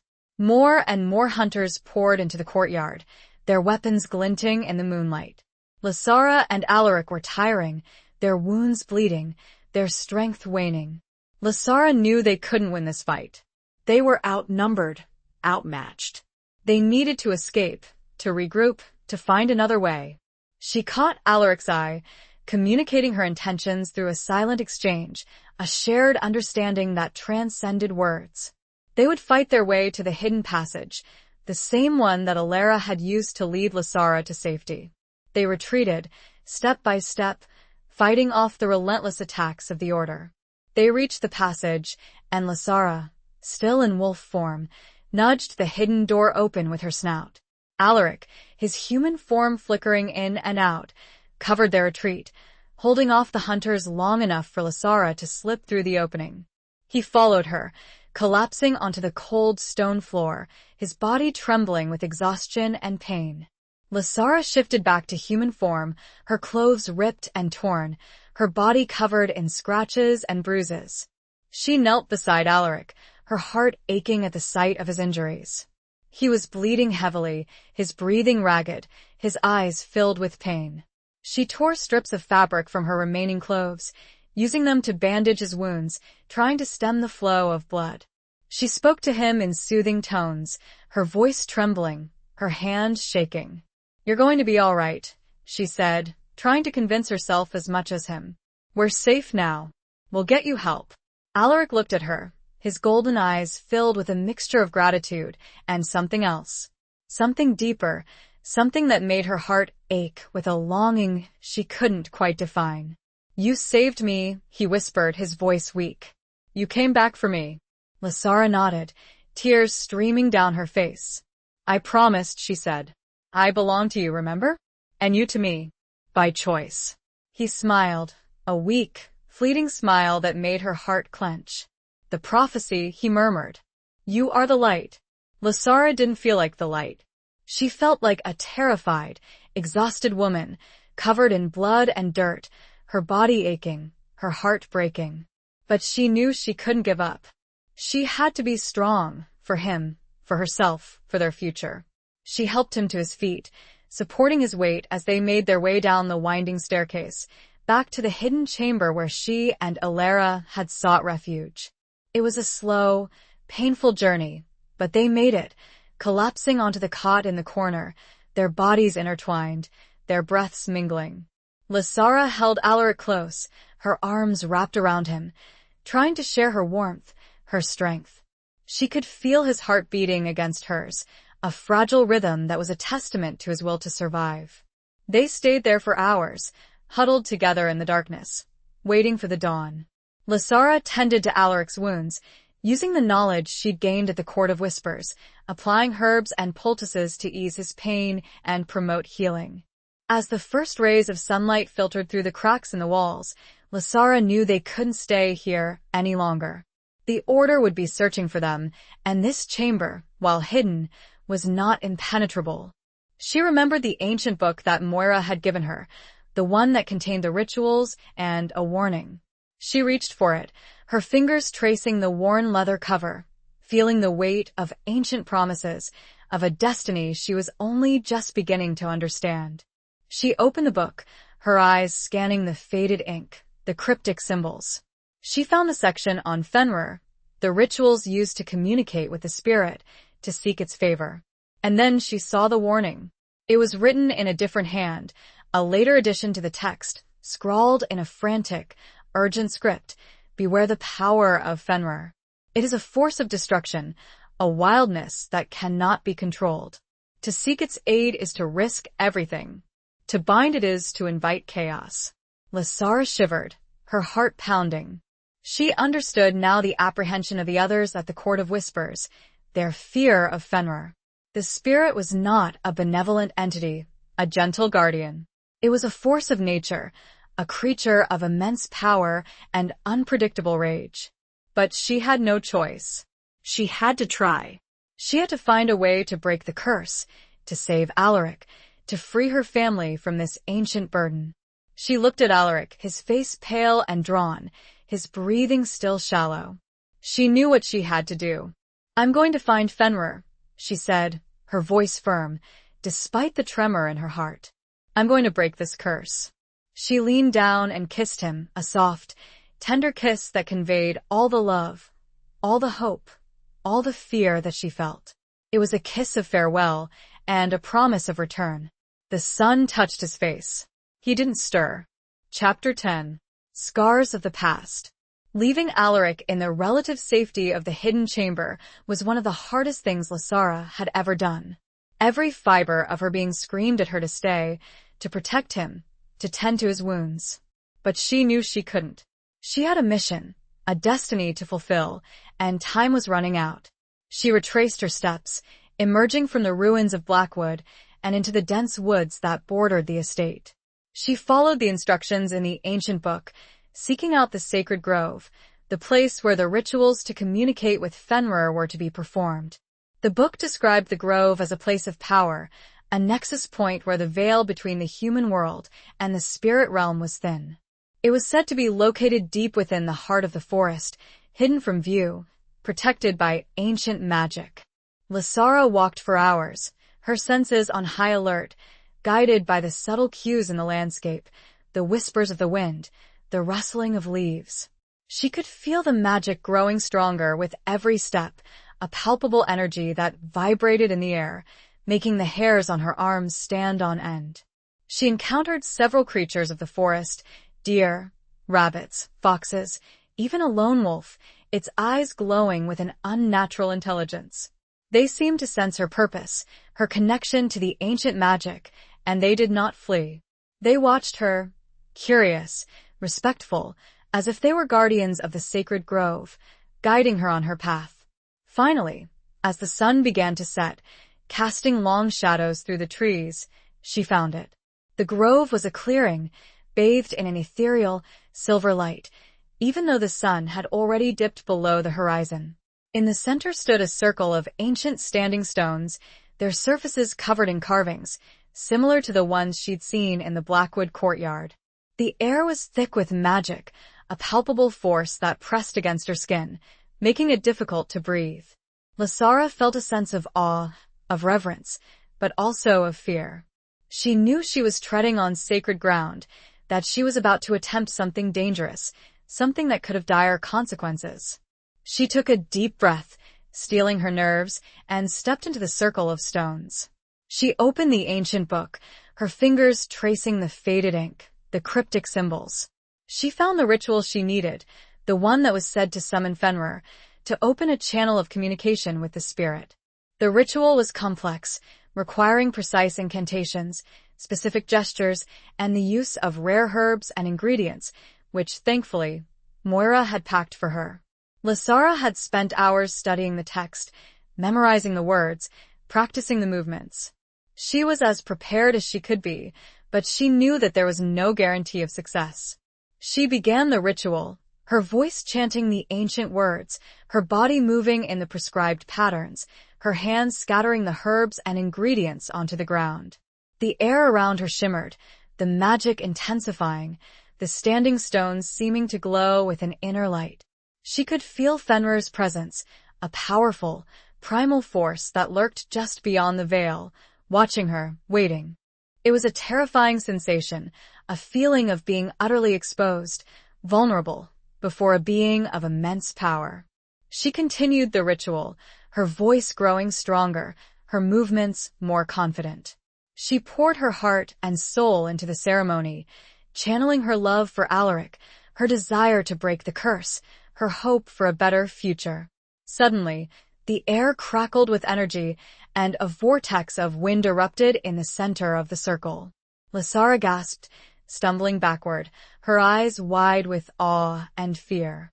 The wind howled, swirling around her, tearing at her clothes, whipping her hair. And then it appeared. Fenrir. It was not the wolf she had expected. It was something more. A creature of immense size and power, its form shifting and swirling, like smoke and shadow. It had the head of a wolf, with eyes that burned with an unholy, golden light, but its body was fluid, amorphous, constantly changing. It was a being of pure energy, of raw, untamed magic. Lasara stood there, trembling, her heart pounding in her chest. She had done it. She had summoned Fenrir. But now what? The spirit spoke, its voice a cacophony of sounds, a roar, a growl, a whisper, all at once. It echoed in her mind, bypassing her ears, resonating in the very core of her being. "You have called me," Fenrir said. Why? Lasara struggled to find her voice, to speak to this ancient, powerful being. I seek your aid," she managed to say, her voice trembling. "I seek to break the curse that binds the Blackwood family." "The curse," Fenrir said, its voice laced with a mixture of anger and sadness. "The curse that you humans inflicted upon me. The curse that binds me to your will." Lasara felt a surge of guilt, of shame. She understood now the depth of Fenrir's resentment, the injustice of the pact. "I know," she said. "It was wrong. My ancestors were wrong to try to control you. But I want to make it right. I want to free you. I want to break the curse." "Free me?" Fenrir said, its voice skeptical. "And why should I trust you? Why should I believe that you are any different from the others?" Lasara knew she had to convince Fenrir, to prove her sincerity. She had to show the spirit that she was not like her ancestors, that she did not seek to control its power, but to release it. "Because I love Alaric," she said, her voice firm, despite the tremor in her heart. "I love him, and I want to save him. I want to free him from the curse, and I want to free you from the pact." She stepped forward, closing the distance between herself and the spirit. She reached out a hand, her fingers trembling, towards Fenrir's amorphous form. "I offer you a new pact," she said. "A pact of freedom. A pact of mutual respect. A pact that will benefit us both." Fenrir watched her, its golden eyes burning into her soul. It seemed to consider her offer, its form shifting and swirling, its energy fluctuating. The silence stretched, taut and expectant. Lasara held her breath, her heart pounding, waiting for Fenrir's answer. It was the longest moment of her life. Her past and her future hinged upon it. Chapter 11. The Unseen Bond. Fenrir's silence stretched on, each moment an eternity. Lasara stood firm, her hand outstretched, her gaze unwavering, though her heart hammered against her ribs like a trapped bird. She could feel the weight of the spirit's scrutiny, a power that could crush her with a mere thought, yet she refused to yield. She had come too far, risked too much, to be deterred now. Finally, Fenrir spoke, the voice resonating within her, a symphony of wildness and ancient power. "Love," the spirit said, the words sounding both curious and contemptuous. "A fleeting emotion, a human weakness." Lasara's hand did not waver. "It is also a strength," she countered, her voice surprisingly steady. "It is what binds us, what gives us purpose, what drives us to fight for what we believe in. It is what connects me to Alaric, and it is what connects me to you." She felt a flicker of something within Fenrir, a subtle shift in its energy, a hint of curiosity. It was a small opening, but it was enough. "You speak of a new pact," Fenrir said. "What are your terms?" Lasara took a deep breath, outlining her proposal. She spoke of releasing Fenrir from the ancient bonds, of severing the connection that tied the spirit to the Blackwood bloodline.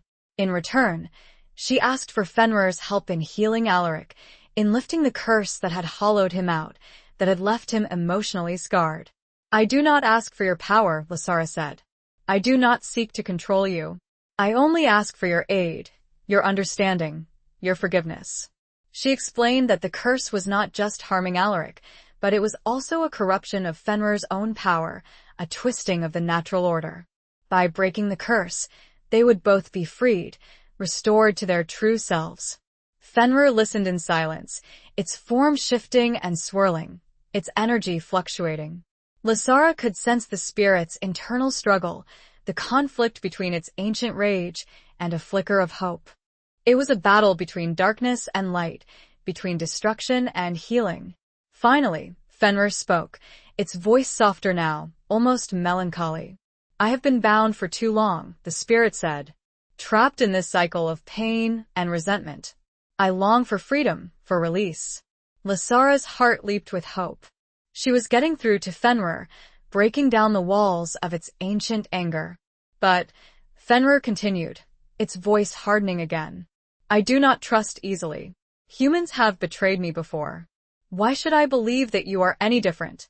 Lysara knew this was the crucial moment. She had to prove her sincerity, to demonstrate her commitment to this new pact. She had to show Fenrir that she was willing to risk everything, to sacrifice everything, for the sake of Alaric, for the sake of their future. She lowered her hand and stepped back from where she had, over the ceremony, poured out the herbs and other materials. Taking a deep, steadying breath, Lysara closed her eyes, focusing on the wolf within her, on the magic that flowed through her veins. She reached for that power, that connection to the moon, to the ancient bloodline, and she began to shift. It was a painful process, a tearing and reshaping of her body, but she welcomed the pain, embraced the transformation. She was becoming the wolf, the creature that was both human and animal, the bridge between two worlds. When she opened her eyes, she was standing on 4 paws, her fur the color of moonlight, her senses heightened, her instincts sharpened. She looked at Fenrir, her wolf eyes meeting the spirit's golden gaze, and she spoke, her voice a low growl, a primal sound that resonated with the ancient magic of the forest. "I offer you my trust," she said, her wolf voice echoing in the clearing. "I offer you my loyalty. I offer you my life. If I fail to uphold my end of the pact, if I betray your trust, then you may take my life as forfeit." It was a bold move, a dangerous gamble. But Lysara knew it was the only way. She had to show Fenrir that she was willing to risk everything, to prove her commitment to this new pact, to demonstrate her unwavering love for Alaric. Fenrir watched her, its form shifting and swirling, its energy crackling with power. The spirit seemed to probe her mind, her heart, searching for any hint of deception, of falsehood. The silence stretched on, longer than before, an eternity of waiting, of hoping, of fearing. Lysara stood firm, her wolf body trembling, her heart pounding, but her gaze unwavering. Finally, Fenrir spoke, its voice a low rumble that shook the very ground beneath her paws. "Very well," the spirit said. "I accept your offer. I will help you heal the Hollow Prince. I will help you break the curse." Relief washed over Lysara, a wave of gratitude so intense that it almost brought her to her knees. She had done it. She had forged a new pact with Fenrir, a pact of freedom, a pact of hope. But Fenrir's next words sent a chill down her spine. "But know this," the spirit said, its voice hardening. "The curse is not easily broken. It is woven into the very fabric of the Blackwood bloodline, into the land itself. To sever the connection, you will have to face a great trial, a test of your strength, your courage, your love." Lysara nodded, her wolf body tense, her senses alert. She was ready. She would face whatever trials lay ahead, whatever challenges Fenrir presented. She would fight for Alaric, for their future, for the freedom of them both. "Take me to him," Fenrir said. "Let us begin." And with that, the spirit's form began to dissipate, its energy receding, its presence fading. But Lysara could still feel it, a subtle hum of power, a connection that now bound them together, a promise of aid, and a warning of danger. She turned, and with a last howl to the rising moon, she shifted back to human form. She picked up the ancient tome, and prepared to return to Alaric, to face the trial, to break the curse, to save the man she loved. The wind picked up, whispering through the leaves, a promise, or a threat. Chapter 12. Whispers of Rebellion. The journey back to the hidden chamber was fraught with a new kind of tension. Lysara was no longer simply fleeing danger, she was walking towards it, armed with a fragile alliance and an ancient, unpredictable power. Fenrir's presence was a constant hum beneath her skin, a reminder of the pact they had forged and the trials that lay ahead. She found Alaric much as she had left him, pale and weak, but his breathing was steadier, his fever slightly reduced.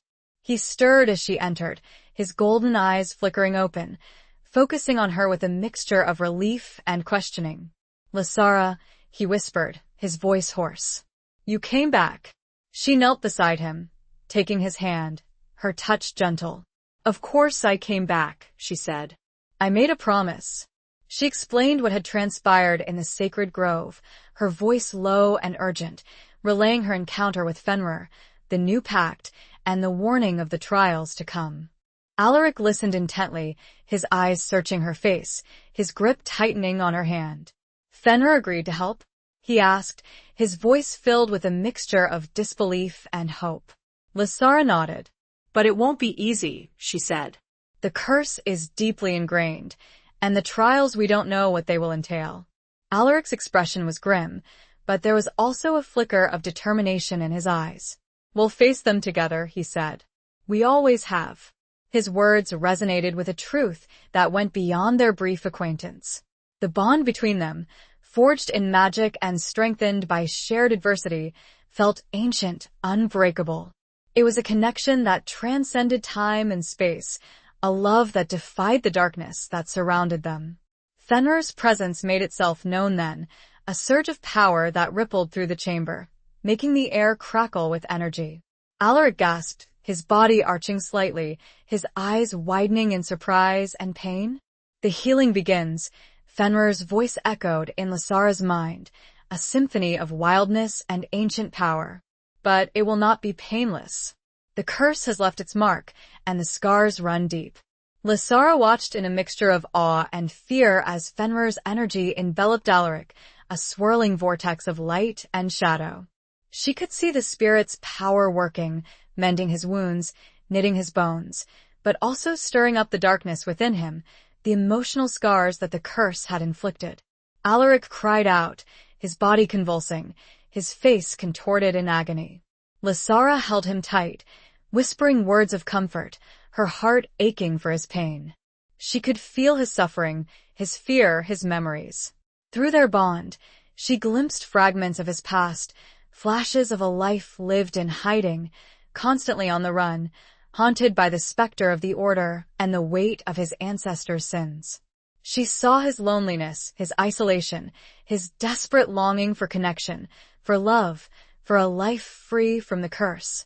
The visions were overwhelming, painful, but they also deepened Lysara's understanding of Alaric, of the burden he carried, of the strength he possessed. She saw the scars of his past, but she also saw the flicker of hope, the unwavering determination to fight for a better future. The healing process continued for hours, a grueling ordeal for both Alaric and Lysara. But as the first rays of dawn filtered through the cracks in the walls, the intensity of Fenrir's power began to subside. Alaric lay still, his breathing even, his body relaxed. The color had returned to his face, and his wounds were almost completely healed. He looked younger, somehow less burdened, as if a weight had been lifted from his shoulders. He opened his eyes, his golden gaze meeting Lysara's, and he smiled. It was a genuine smile, a smile that reached his eyes, a smile that Lysara had never seen before. "Thank you," he whispered, his voice stronger now. You saved me. Again. Lysara smiled back, tears welling up in her eyes. "We saved each other," she said. "And we're not done yet. We still have the trials to face." Alaric nodded, his expression determined. "We'll face them together," he repeated. "Whatever they may be." They left the hidden chamber, emerging into a world that felt both familiar and strangely new. The ruins of Blackwood seemed less menacing, the shadows less threatening. They were no longer alone. They had each other, and they had Fenrir, a powerful, albeit unpredictable, ally. As they walked, they began to hear whispers, rumors of rebellion stirring among the scattered werewolf communities. The news of Alaric's survival, of Lysara's arrival, of the prophecy, had spread like wildfire, igniting a spark of hope in the hearts of those who had lived in hiding for generations. They encountered several groups of werewolves, drawn to Blackwood by the whispers, seeking out Alaric, seeking out the woman who was said to be the key to breaking the curse. They were a diverse group, men and women of all ages, from different backgrounds, united by their shared heritage, their shared suffering, their shared hope for a better future. Lysara and Alaric were greeted with a mixture of awe and respect. They were seen as symbols of defiance, leaders of a nascent rebellion, figures of hope in a world shrouded in darkness. Alaric, though still recovering from his ordeal, rose to the occasion, his natural charisma and leadership qualities shining through. He spoke to the gathered werewolves, his voice filled with passion and conviction, inspiring them to fight for their freedom, to reclaim their heritage, to break the chains of the curse. Lasara stood by his side, her presence a silent affirmation of his words, her power a tangible force that resonated with the others. She was no longer just Lasara Dorn, the quiet widow from Oakhaven. She was a leader, a warrior, a symbol of hope for her people. But even as the whispers of rebellion grew louder, Lasara knew that the true test was yet to come. Fenrir's trials awaited them, and she had no idea what they would entail. But she was ready. She would face them with courage, with determination, with the unwavering love that bound her to Alaric, and with the growing strength of her people behind her.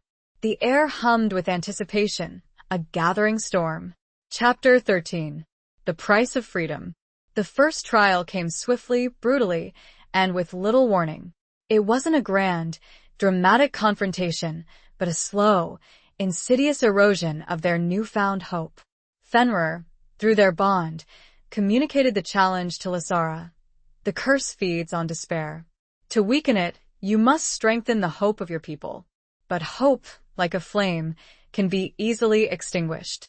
The challenge, seemingly abstract, manifested in concrete ways. Supplies, carefully gathered and hidden by the growing werewolf community at Blackwood, began to vanish.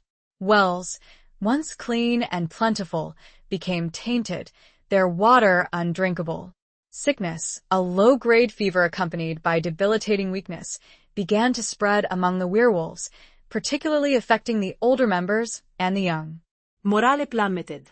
The initial surge of defiance, fueled by Alaric's return and Lasara's presence, began to wane, replaced by fear, suspicion, and whispers of doubt. Was the prophecy a lie? Was Lasara truly the key, or just another false hope? Was Alaric strong enough to lead them, or was he doomed to repeat the mistakes of his ancestors? Lasara and Alaric worked tirelessly, trying to maintain order, to reassure their people, to find solutions to the mounting problems. Alaric, drawing on a strength Lasara hadn't fully appreciated, organized patrols, secured new sources of food and water, and enforced strict rationing. He spoke to the gathered werewolves, his voice firm and unwavering, reminding them of their shared heritage, their shared suffering, their shared dream of freedom. Lasara, meanwhile, focused on the sickness. Using her knowledge of herbs and her growing connection to Fenrir's magic, she searched for a cure, a way to alleviate the suffering of her people. She spent hours in the old Blackwood library, poring over ancient texts, experimenting with different remedies, her frustration growing with each failed attempt. The bond with Fenrir was a double-edged sword. It granted her access to immense power, but it also amplified her emotions, her fears, her doubts. She could feel the despair of her people, their waning hope, and it weighed heavily on her, threatening to overwhelm her. One evening, as she sat exhausted and disheartened in the library, surrounded by piles of useless books, she felt a surge of anger, a flash of resentment towards Fenrir. "This is your trial?" she thought, her mind reaching out to the spirit. "To watch my people suffer? To see our hope dwindle?" Fenrir's response was immediate, a cold, harsh voice that echoed in her mind. "Hope is not given, it is earned. Freedom is not granted, it is taken. The curse feeds on weakness. To defeat it, you must be strong. Not just in body, but in spirit." Lasara understood. This wasn't just about finding a cure for the sickness or securing supplies. It was about maintaining hope in the face of adversity, about inspiring courage in the face of fear, about forging a resilient spirit that could withstand the darkness of the curse. She closed her eyes, taking a deep breath, drawing on the strength of her connection to Alaric, on the memory of his unwavering determination, on the love that bound them together.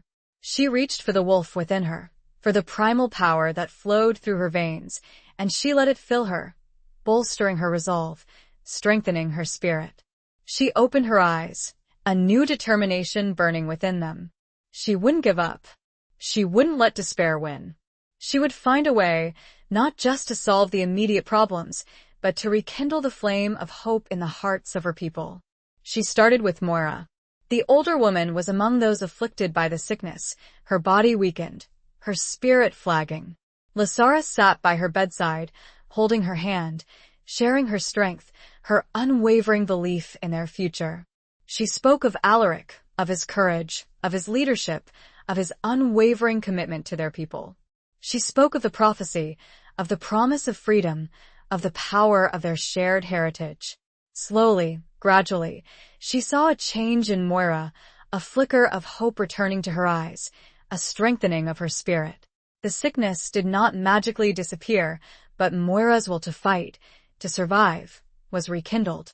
Lasara continued her efforts, reaching out to others one by one, sharing her strength, her unwavering belief, her vision of a better future.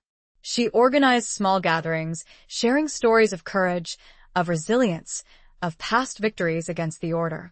She reminded them of their shared identity, their shared purpose, their shared power. And slowly, gradually, the tide began to turn. The despair began to recede, replaced by a renewed sense of hope, a growing determination to fight for their freedom. The sickness, though still present, seemed to lose its grip, its power diminished by the strengthening of their collective spirit. The supplies, miraculously, began to reappear, discovered in hidden caches that had been overlooked. The tainted wells, after a series of cleansing rituals performed by Lasara with Fenrir's guidance, began to flow with clean, fresh water. The first trial was not over, but they were weathering the storm. They were learning the price of freedom, the constant vigilance required, the unwavering commitment to hope in the face of adversity. As Lasara stood beside Alaric, addressing a gathering of their people, she could feel the change in the air, the shift in their energy. The whispers of doubt had been replaced by murmurs of defiance, the fear replaced by a growing sense of courage. They were ready to fight. They were ready to face whatever challenges lay ahead. But as the cheers subsided, Lasara felt a sudden chill, a premonition of danger. Fenrir's voice echoed in her mind, cold and unforgiving. "The first trial is past," the spirit said, "but the second will be far more difficult. Prepare yourselves, for the darkness is coming." The moon, full and bright, cast long, ominous shadows across the assembled werewolves. Chapter 14. A Shattered Reflection. Fenrir's warning proved chillingly accurate. The second trial arrived not as an external threat, but as an internal one, a subtle and insidious attack on the very foundation of their unity, trust. It began with whispers, rumors circulating among the werewolves, sowing seeds of doubt and suspicion. Stories of Alaric's past, twisted and distorted, began to spread, painting him as a ruthless, power-hungry tyrant, no different from his ancestors who had forged the cursed pact with Fenrir. Some whispered that he was using Lasara, manipulating her for his own gain, that he was not truly committed to breaking the curse, but to consolidating his own power. Others claimed that Lasara herself was a pawn of Fenrir, a puppet of the spirit, destined to bring ruin upon them all. The rumors were cleverly crafted, playing on existing fears and anxieties, exploiting old rivalries and resentments within the scattered werewolf communities. They were difficult to trace, impossible to refute, and they spread like a virus, infecting the minds of even the most loyal followers. Lasara and Alaric found themselves increasingly isolated, viewed with suspicion, their every action scrutinized, their every word dissected for hidden meanings. The unity they had worked so hard to build, the fragile trust they had forged, was crumbling before their eyes. The most damaging rumors centered on Alaric's past, specifically his time before he met Lasara. Stories circulated of a ruthless, solitary wolf who had left a trail of broken alliances and betrayed trusts in his wake. Some claimed he had even collaborated with the Order in the past, sacrificing other werewolves to save his own skin. Lasara knew these stories were lies, distortions of the truth. She had seen Alaric's heart, his pain, his unwavering commitment to his people. She had witnessed his courage, his leadership, his willingness to sacrifice everything for their freedom. But the rumors were persistent, insidious, and they were beginning to erode her own confidence, planting seeds of doubt in her own mind. One evening, as she sat alone in the Blackwood Library, poring over ancient texts, searching for a way to counter the rumors, she found a hidden compartment in an old desk. Inside, she discovered a small, leather-bound journal, its pages filled with Alaric's handwriting. It was a diary, a record of his life before he met Lysara. As she read, she felt a growing sense of unease, a chilling realization that some of the rumors, while exaggerated, held a grain of truth. Alaric had been a solitary wolf, distrustful of others, focused solely on survival. He had made difficult choices, alliances of convenience, that had resulted in the deaths of other werewolves. He had even, in a moment of desperation, considered collaborating with the Order, though he had ultimately refused. The journal entries were filled with self-loathing, with guilt and remorse, with a desperate longing for redemption. Alaric had been a flawed, broken man, haunted by his past, struggling to find his way in a world that had condemned him from birth. Lysara closed the journal, her heart aching, her mind reeling. She understood now the source of the rumors, the foundation of the distrust that was threatening to tear them apart. Alaric's past, while not as monstrous as the rumor suggested, was far from blameless. She confronted him that night, her voice trembling, her eyes filled with a mixture of love and disappointment. She showed him the journal, asking him to explain, to tell her the truth. Alaric looked at the journal, his face paling, his golden eyes filled with a pain that mirrored her own. He didn't deny the entries, didn't try to excuse his past actions. He simply told her the truth, the whole truth, sparing no detail, hiding nothing. He spoke of his loneliness, his isolation, his constant fear of betrayal. He spoke of the difficult choices he'd made, the mistakes he'd regretted, the burden of guilt he carried. He spoke of his desperate longing for a different life, a life free from the curse, a life where he could be worthy of love, of trust, of belonging. As he spoke, Lysara saw the man she loved, the flawed, broken, but ultimately good man, who was struggling to overcome his past, to forge a better future. She saw his vulnerability, his honesty, his unwavering commitment to her, to their people. The doubts that had plagued her began to recede, replaced by a renewed sense of understanding, of compassion, of love. She realized that the rumors, while based on fragments of truth, were ultimately a distortion, a weapon wielded by Fenrir to test their bond, to shatter their unity. "I believe you," she said, her voice firm, her eyes meeting his. "I trust you. And I love you." Alaric reached out and took her hand, his grip tight, his eyes filled with gratitude and relief. "Thank you," he whispered, "for seeing me, for believing in me." They knew they had to address the rumors, to confront the distrust that had spread among their people. They called a gathering, assembling all the werewolves in the Blackwood courtyard.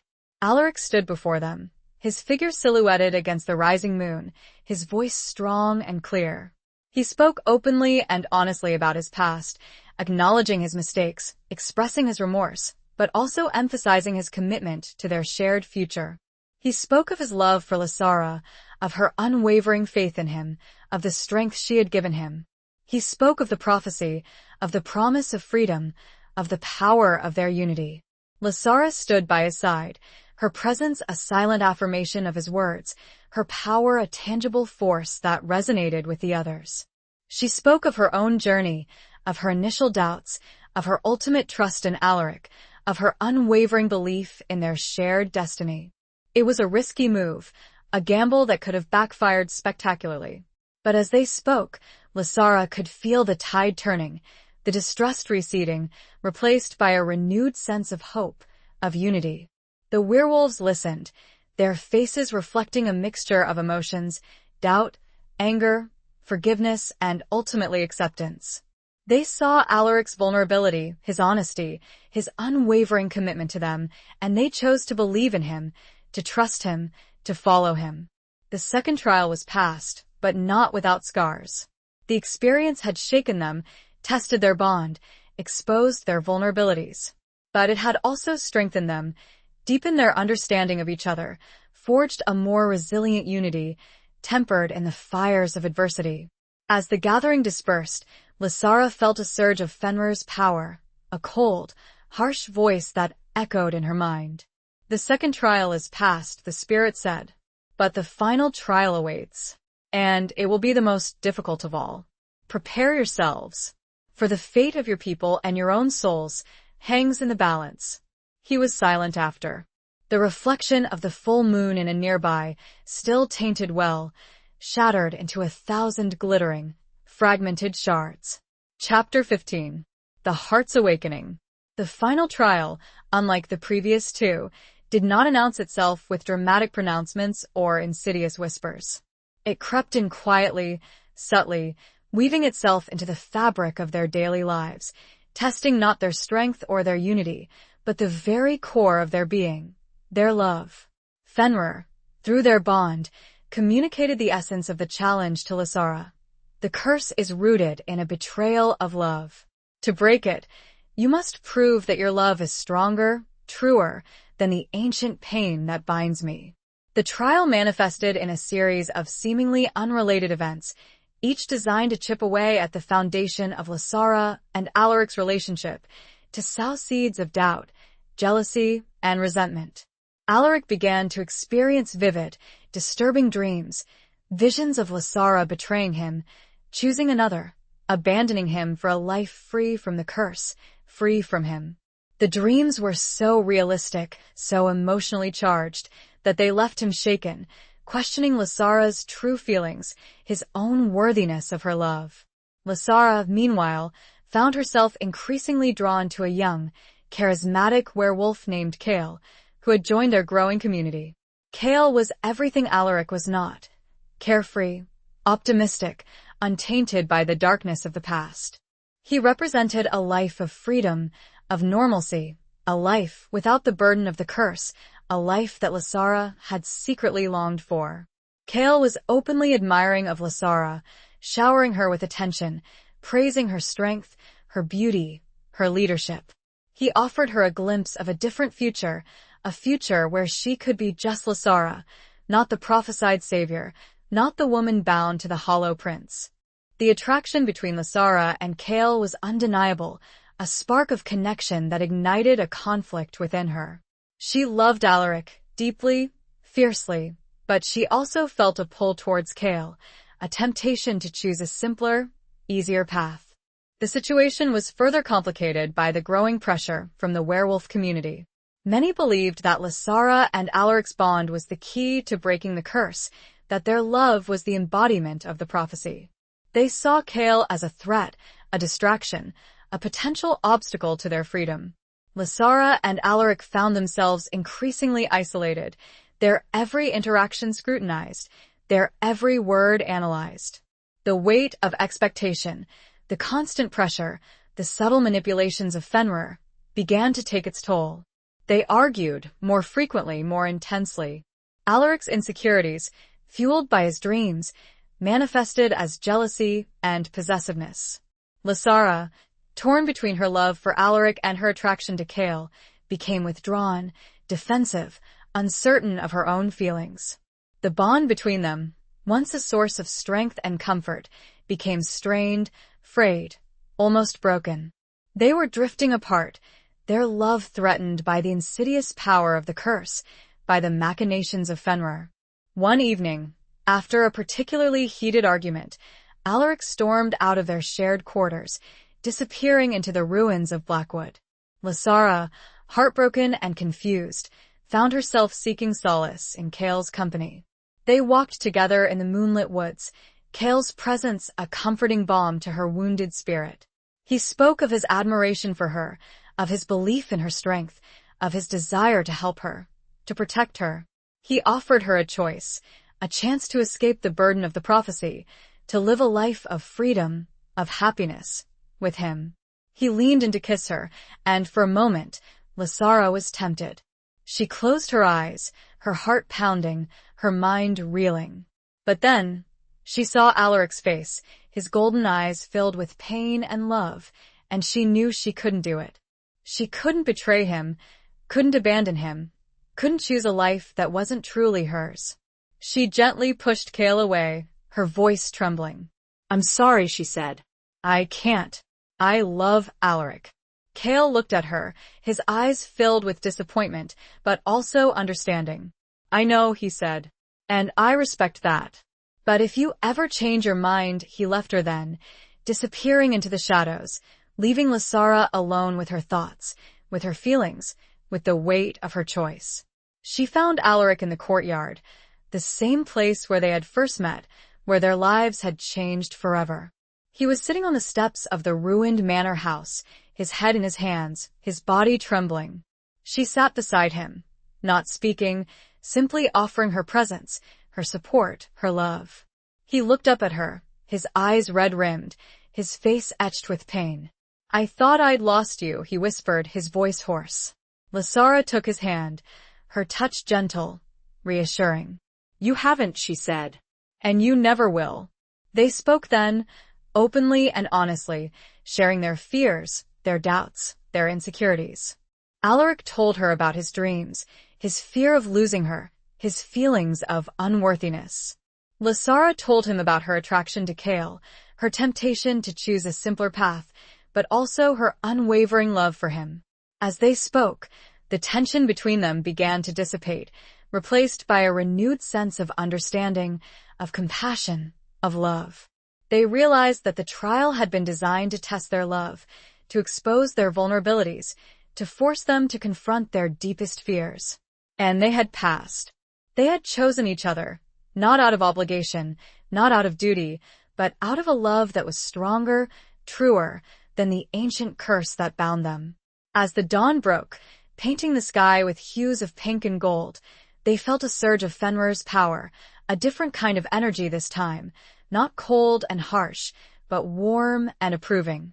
The final trial is past, Fenrir's voice echoed in their minds, a symphony of wildness and ancient power. Your love is strong. Your hearts are true. The curse is broken. A wave of energy washed over them, a cleansing, purifying force that lifted the weight of centuries, that severed the ancient bonds, that freed them from the darkness that had haunted their lives. Alaric gasped, his body arching, his eyes widening in surprise and joy. He looked at Lasara, his golden eyes shining with a light she had never seen before, a light of freedom, of hope, of pure, unadulterated love. He looked whole. Lasara felt the change within herself as well, a lightness, a freedom, a sense of peace she had never known. The wolf within her was still there, but it was no longer a curse, a burden. It was a part of her, a source of strength, a symbol of her wild, untamed spirit. They embraced, their bodies trembling, their hearts beating as one. They had done it. They had broken the curse.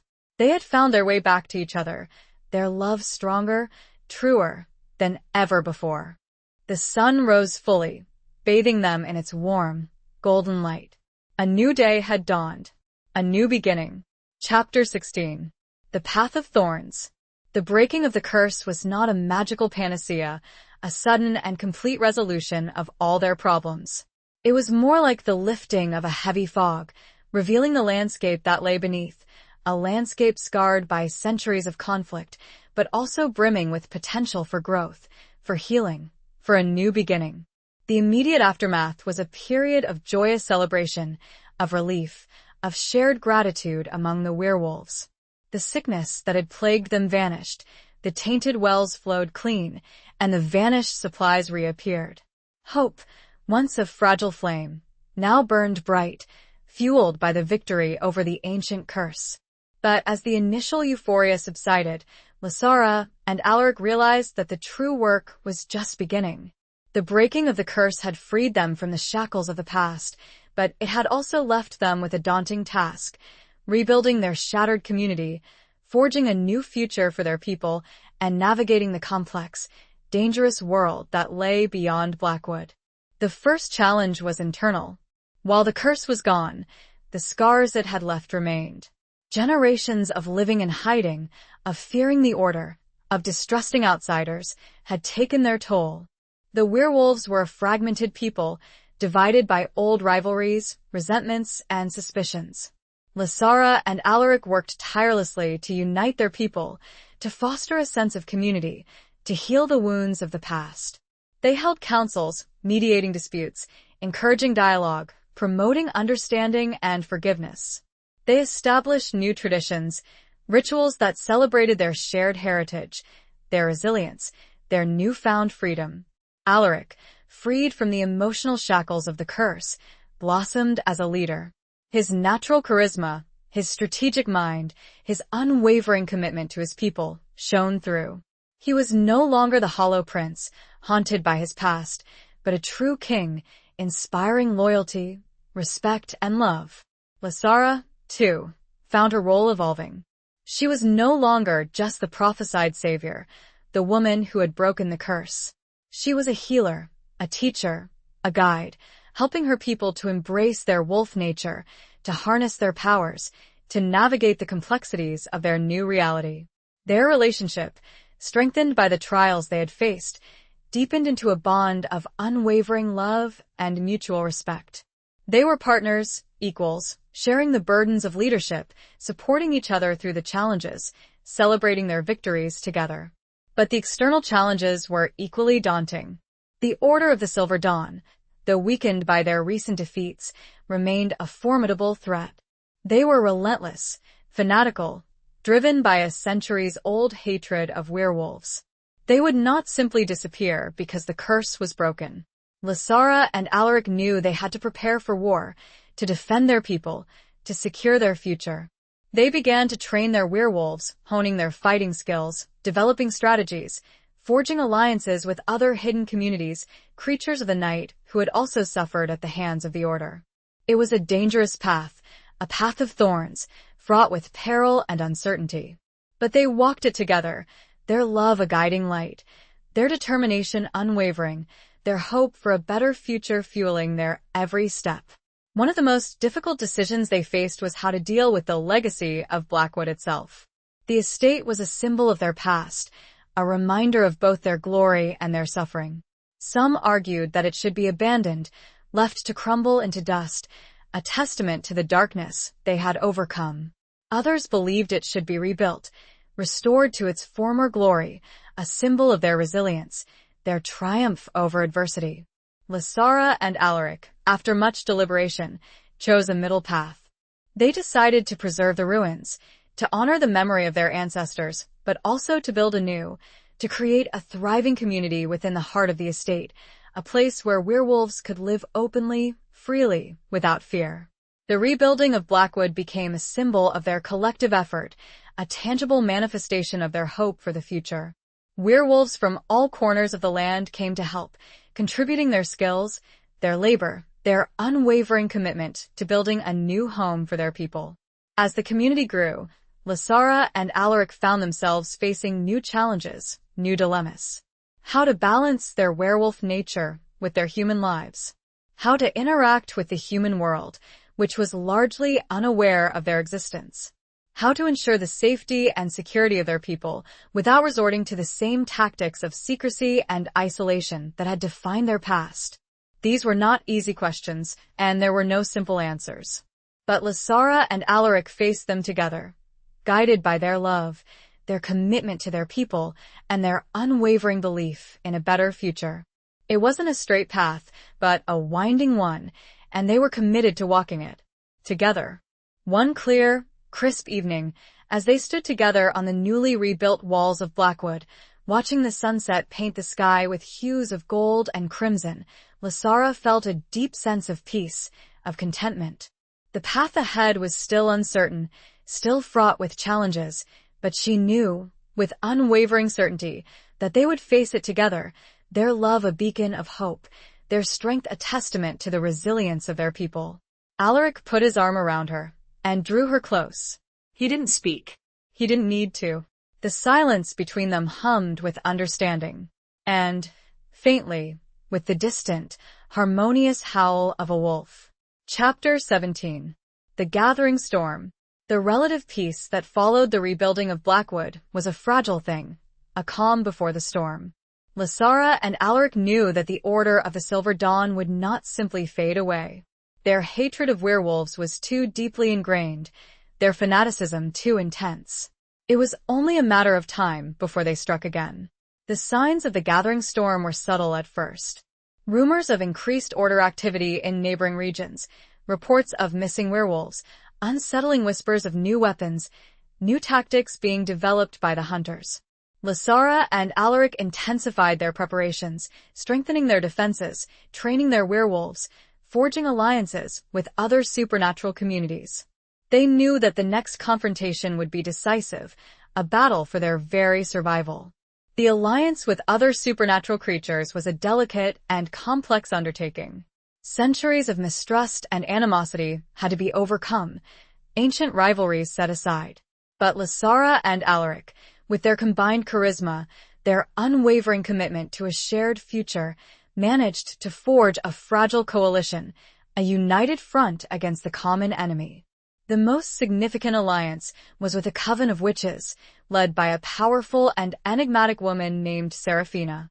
The witches, like the werewolves, had long been persecuted by the Order, their magic feared and misunderstood. Seraphina, initially skeptical, was eventually won over by Lysara's sincerity and Alaric's determination.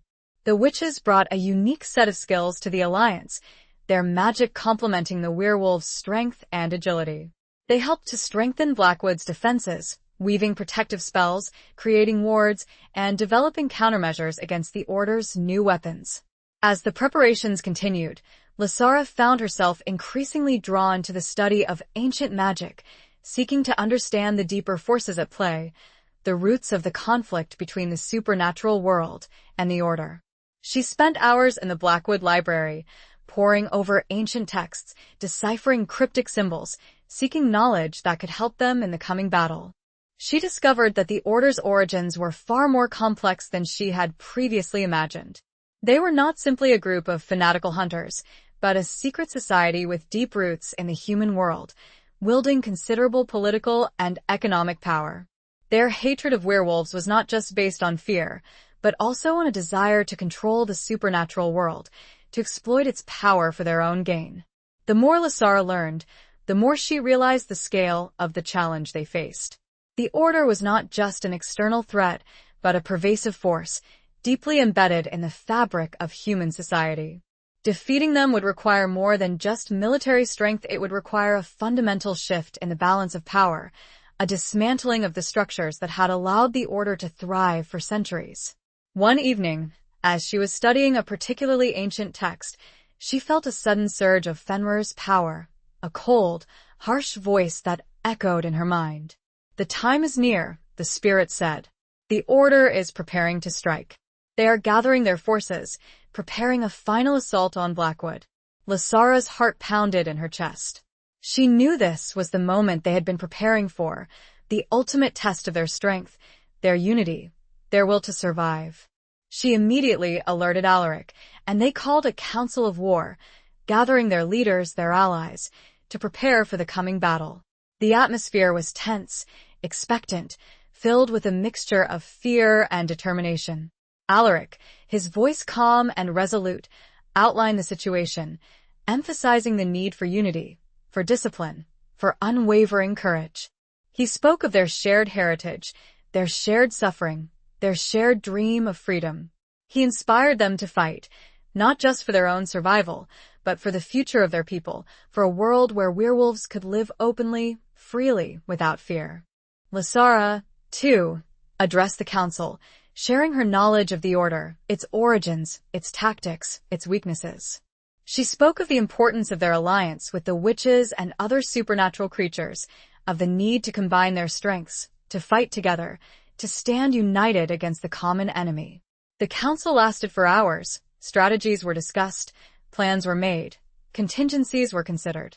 They knew that the battle would be bloody, that many lives would be lost, but they were prepared to fight, to sacrifice everything for their freedom.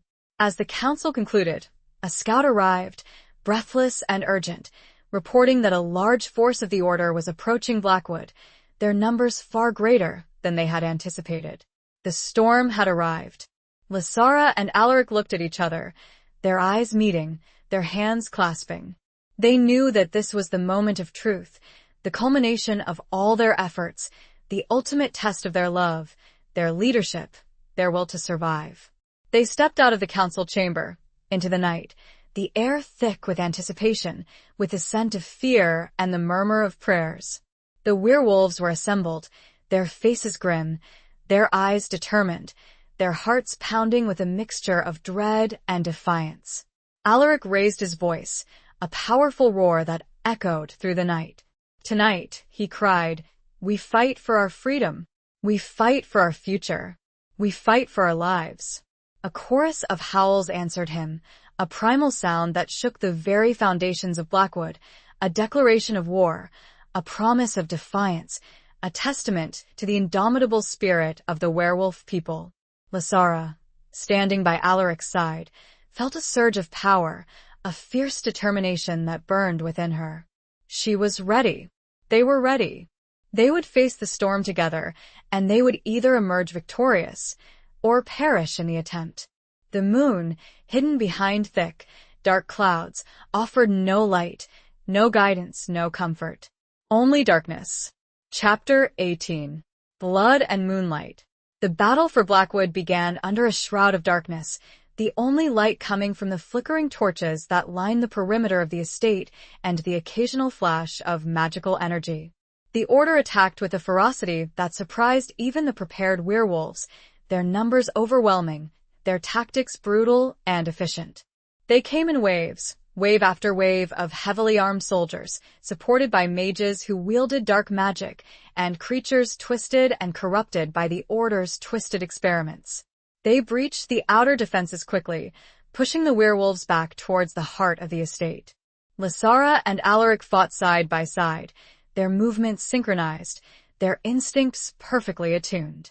They were a whirlwind of fur and claws and teeth, cutting down enemies left and right, inspiring their people to stand firm, to fight back.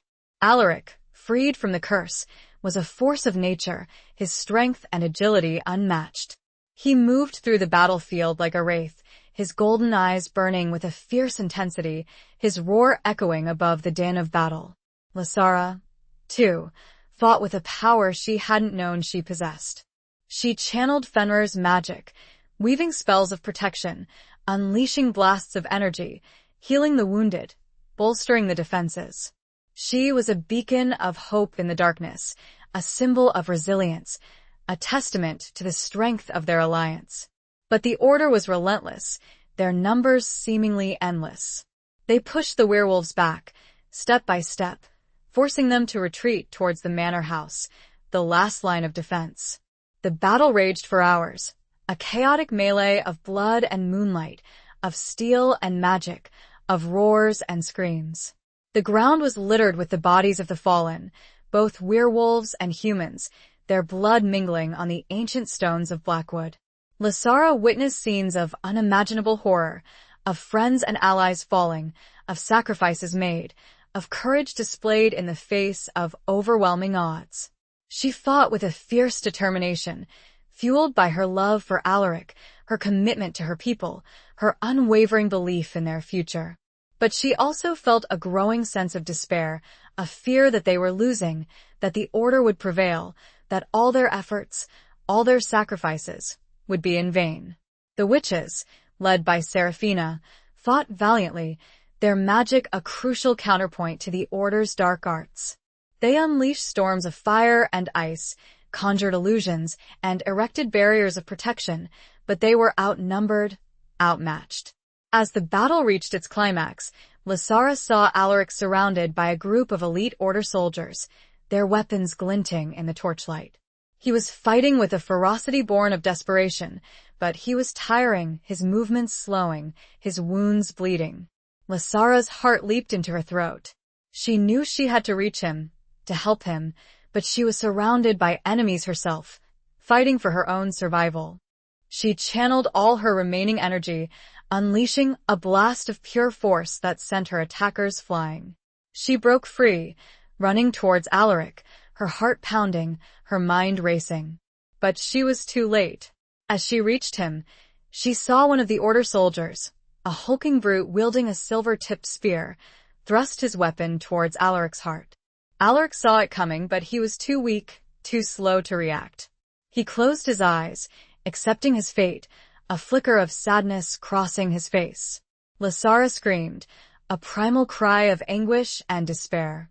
She threw herself in front of Alaric, shielding him with her body, taking the full force of the blow. The spear pierced her flesh, sinking deep into her chest, a searing pain that ripped through her entire being. She gasped, stumbling backward, her legs giving way beneath her.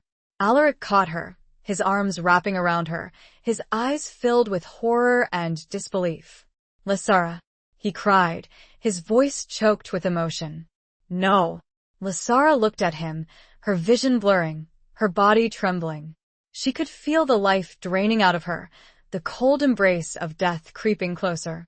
She smiled, a weak, fleeting smile. "I love you," she whispered, her voice barely audible. And then, her eyes closed, and her body went limp.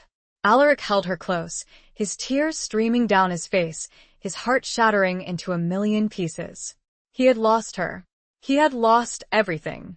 A wave of rage, of grief, of despair, washed over him, a primal fury that erupted from the depths of his being. He roared, a sound of pure anguish, a sound that shook the very foundations of Blackwood. He laid Lysara's body gently on the ground, and then he rose, his eyes burning with a cold, terrifying light. He was no longer Alaric, the leader, the lover, the king. He was the wolf, the primal beast unleashed. He charged into the midst of the Order, a whirlwind of destruction, his claws and teeth tearing through flesh and bone, his roar a symphony of vengeance. He fought with a ferocity that defied reason, a power that seemed to come from beyond the grave. The werewolves, seeing their leader's grief, his rage, his unwavering determination, rallied around him, their own spirits rekindled, their own courage renewed. They fought with a renewed ferocity, driven by a desperate need for vengeance, for justice, for survival. The tide of the battle began to turn. The Order, shocked by the sudden resurgence of the werewolves, by Alaric's terrifying transformation, began to falter, to retreat. Their lines broke, their ranks thinned, their mages fell, their creatures scattered. Alaric, fueled by his grief and rage, pursued them relentlessly, cutting them down, showing no mercy, granting no quarter. He was a force of nature, an avatar of vengeance, a manifestation of the wolf spirit itself. The battle ended as abruptly as it had begun. The Order, routed and decimated, fled into the night, leaving behind a field of carnage, a testament to the bloody cost of freedom. Alaric stood alone in the courtyard, surrounded by the bodies of the fallen, his body trembling, his breath coming in ragged gasps.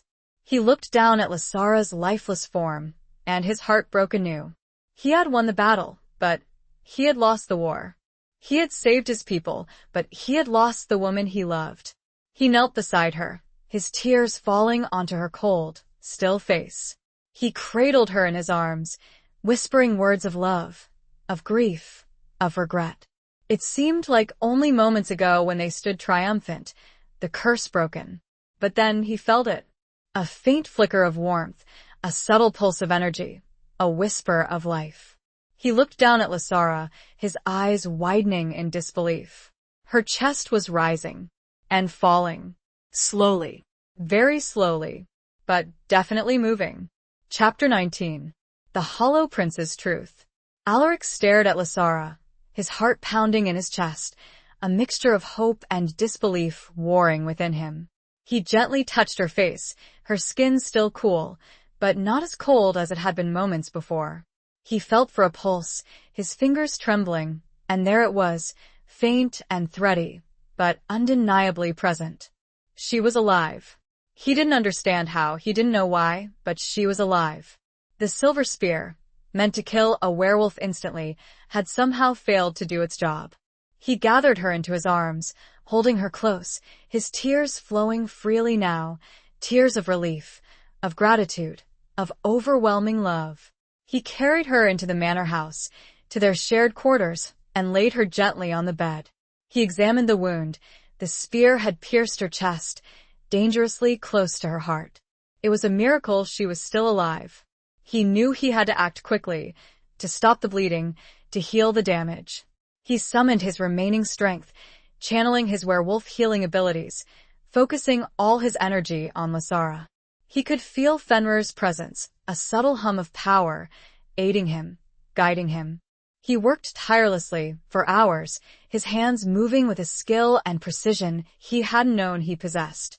He used herbs and poultices, drawing on the knowledge Lasara had shared with him, weaving spells of healing, channeling his own life force into her. Slowly, gradually, he saw the change.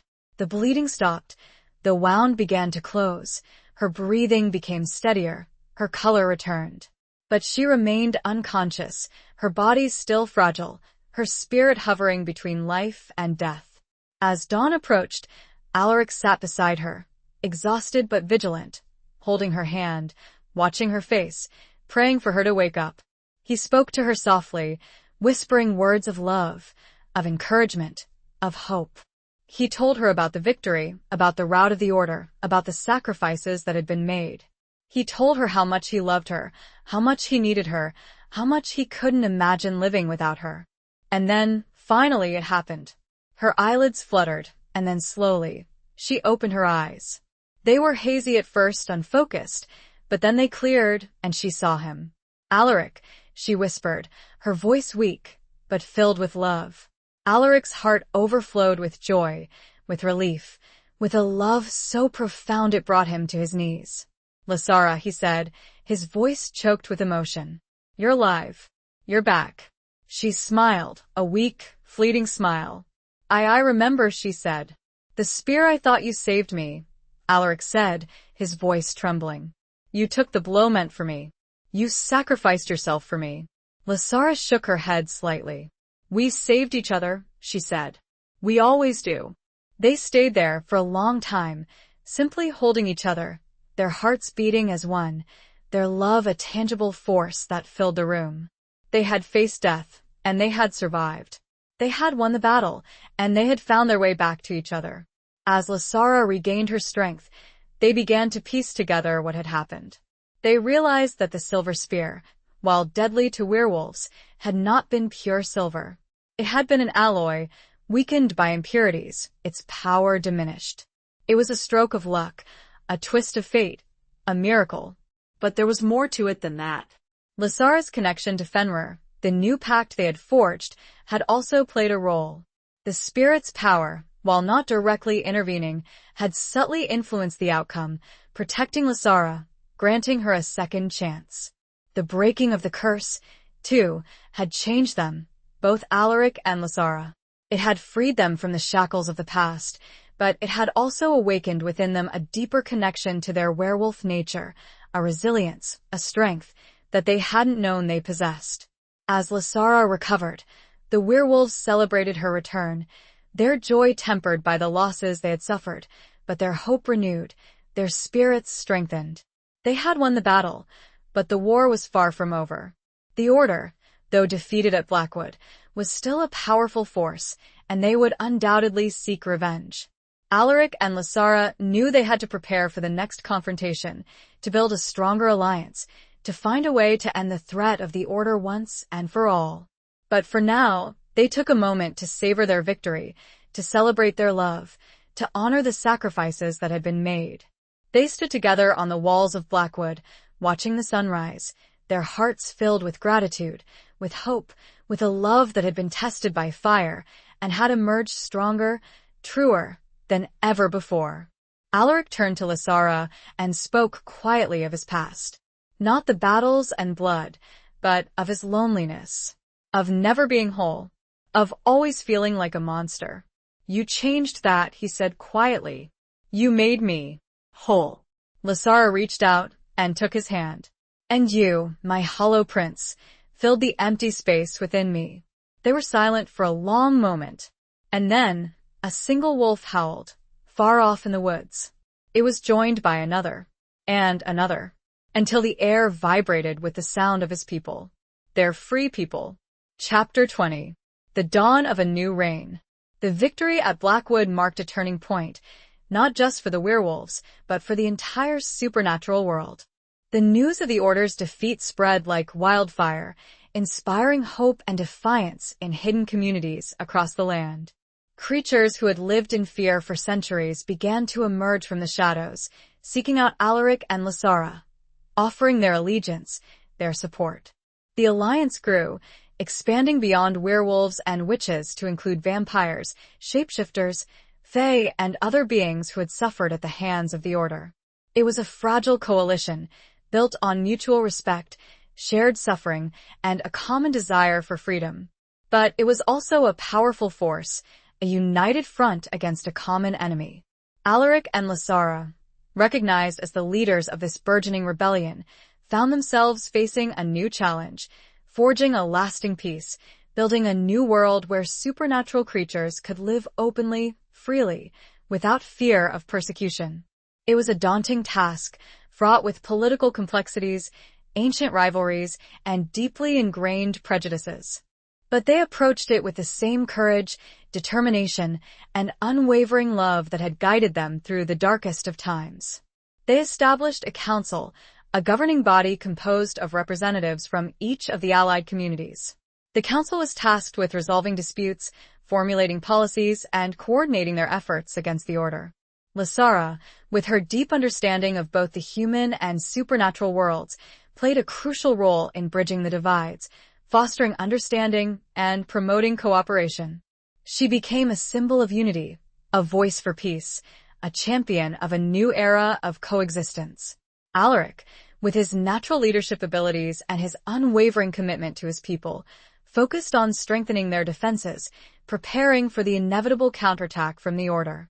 He established training programs, developed new strategies, and forged alliances with powerful individuals and organizations who shared their vision of a better future. Their relationship, tested and strengthened by the trials they had faced, became the bedrock of their leadership. They were partners, equals, sharing the burdens of responsibility, supporting each other through the challenges, celebrating their victories together. The final confrontation with the Order came not as a single, decisive battle, but as a series of coordinated strikes, a campaign to dismantle the organization's power base, to expose its secrets, to shatter its influence. Lysara and Alaric led their forces, a diverse army of werewolves, witches, vampires, and other supernatural creatures, against the Order's strongholds, liberating hidden communities, freeing captives, and gathering evidence of the Order's crimes. The battles were fierce, bloody, but the alliance, fueled by their shared desire for freedom, their unwavering belief in a better future, prevailed. They exposed the Order's leaders, revealed their dark secrets to the world, and dismantled their network of power. The final blow came with the discovery of the Order's ancient headquarters, a hidden fortress located deep beneath the human city that had long served as their base of operations. Lysara and Alaric led a daring raid, infiltrating the fortress, confronting the Order's Grand Master, a powerful and ruthless sorcerer who had been the architect of their centuries-long reign of terror. The battle was epic, a clash of magic and might, a struggle between darkness and light. Lysara and Alaric, fighting side by side, their powers combined, their love a shield against the Grand Master's dark magic, ultimately prevailed. With the Grand Master's defeat, the Order of the Silver Dawn crumbled, its power broken, its influence shattered. The werewolves, and all the supernatural creatures who had suffered under their tyranny, were finally free. The victory was celebrated across the land, a joyous occasion marked by feasts, festivals, and a profound sense of relief, of gratitude, of hope. A new era had dawned, an era of peace, of coexistence, of freedom. Lysara and Alaric, hailed as heroes, as liberators, as the architects of this new world, stood together on the walls of Blackwood, watching the sunrise, their hearts filled with a deep sense of accomplishment, of fulfillment. They had faced unimaginable challenges, overcome seemingly insurmountable obstacles, and they had emerged victorious, their love stronger, their bond unbreakable. They had built a new world, a better world, a world where their people could live openly, freely, without fear. But their work was not yet done. The scars of the past remained. The challenges of building a lasting peace were many. But they were ready to face them, together, their love a guiding light, their determination unwavering, their hope for a brighter future fueling their every step. Alaric turned to Lysara, his golden eyes filled with love and admiration. "We did it," he said, his voice filled with emotion. "We built a new world." Lysara smiled, her heart overflowing with love. "We did," she said. Together. She leaned in and kissed him, a long, passionate kiss that sealed their love, their commitment, their shared destiny. As they stood there, embraced in each other's arms, the sun rose fully, bathing the land in its warm, golden light. The dawn of a new reign had arrived. A reign of peace. A reign of freedom. A reign of love. And a distant, joyous, unified howl arose to greet it. Epilogue. Years passed, turning into decades. Blackwood, once a symbol of ruin and despair, flourished into a vibrant hub of supernatural life, a testament to the enduring power of love, unity, and resilience. Werewolves, witches, vampires, and other creatures lived side by side, their differences celebrated, their strengths combined, their shared history a foundation for a brighter future. Lysara and Alaric, their hair now silvered with age, but their eyes still shining with the same fierce love and unwavering determination, remained at the heart of their community, guiding, inspiring, and protecting their people. They had become legends, their story told and retold, a testament to the power of hope, the triumph of good over evil, the enduring strength of the human and wolf spirit. Their children and their children's children inherited their legacy, carrying on their work, ensuring that the peace they had forged, the freedom they had won, would endure for generations to come. The council they had established evolved into a governing body that represented all supernatural creatures, ensuring fairness, justice, and cooperation across the land. The human world, too, had changed. The exposure of the Order of the Silver Dawn had led to a gradual shift in attitudes, a growing awareness of the supernatural world, a slow but steady acceptance of those who were different. The old prejudices, the ancient fears, did not disappear overnight, but they were replaced by a growing understanding, a willingness to coexist, a recognition of the shared humanity that bound them all.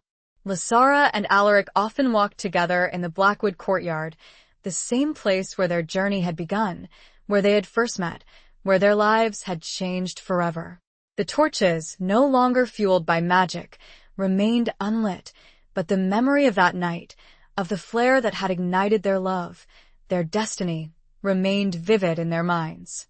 They remembered the trials they had faced, the sacrifices they had made, the battles they had fought. They remembered the friends they had lost, the enemies they had vanquished, the lessons they had learned. But most of all, they remembered the love that had sustained them, the bond that had united them, the hope that had guided them through the darkest of times. One evening, as they sat together on the steps of the rebuilt manor house, watching the sunset paint the sky with hues of gold and crimson, Lysara felt a familiar pang in her chest, the echo of the emptiness that had once haunted her. But it was no longer a void, a lack. It was a space filled with memories, with love, with a lifetime of shared experiences. She looked at Alaric, his face etched with the lines of time, but his golden eyes still shining with the same fierce love that had captured her heart so many years ago. He smiled at her, a slow, gentle smile that reached his eyes, a smile that spoke of a love that had endured the test of time, a love that had conquered all. "Remember that first night?" Lysara asked, her voice soft, filled with a lifetime of shared memories. Alaric nodded, his hand reaching for hers, their fingers intertwining, a familiar gesture of comfort, of connection, of unwavering love. "How could I forget?" he said, his voice a low rumble, filled with emotion. "The night you belonged to me." Lysara smiled. "And the night I chose to," she corrected gently. They sat in silence for a long moment, their hands clasped, their hearts beating as one, watching the last rays of the sun disappear below the horizon. The air was filled with the sounds of the forest, the chirping of crickets, the rustling of leaves, and the distant, harmonious howl of a wolf. It was a sound of peace, of freedom, of belonging. It was the sound of their legacy, the sound of their love, the sound of a future they had built together, a future that would endure for generations to come. And as darkness settled, a single, new, bright torch flared to life near the gate, not with magic, but with a simple, enduring flame. The end.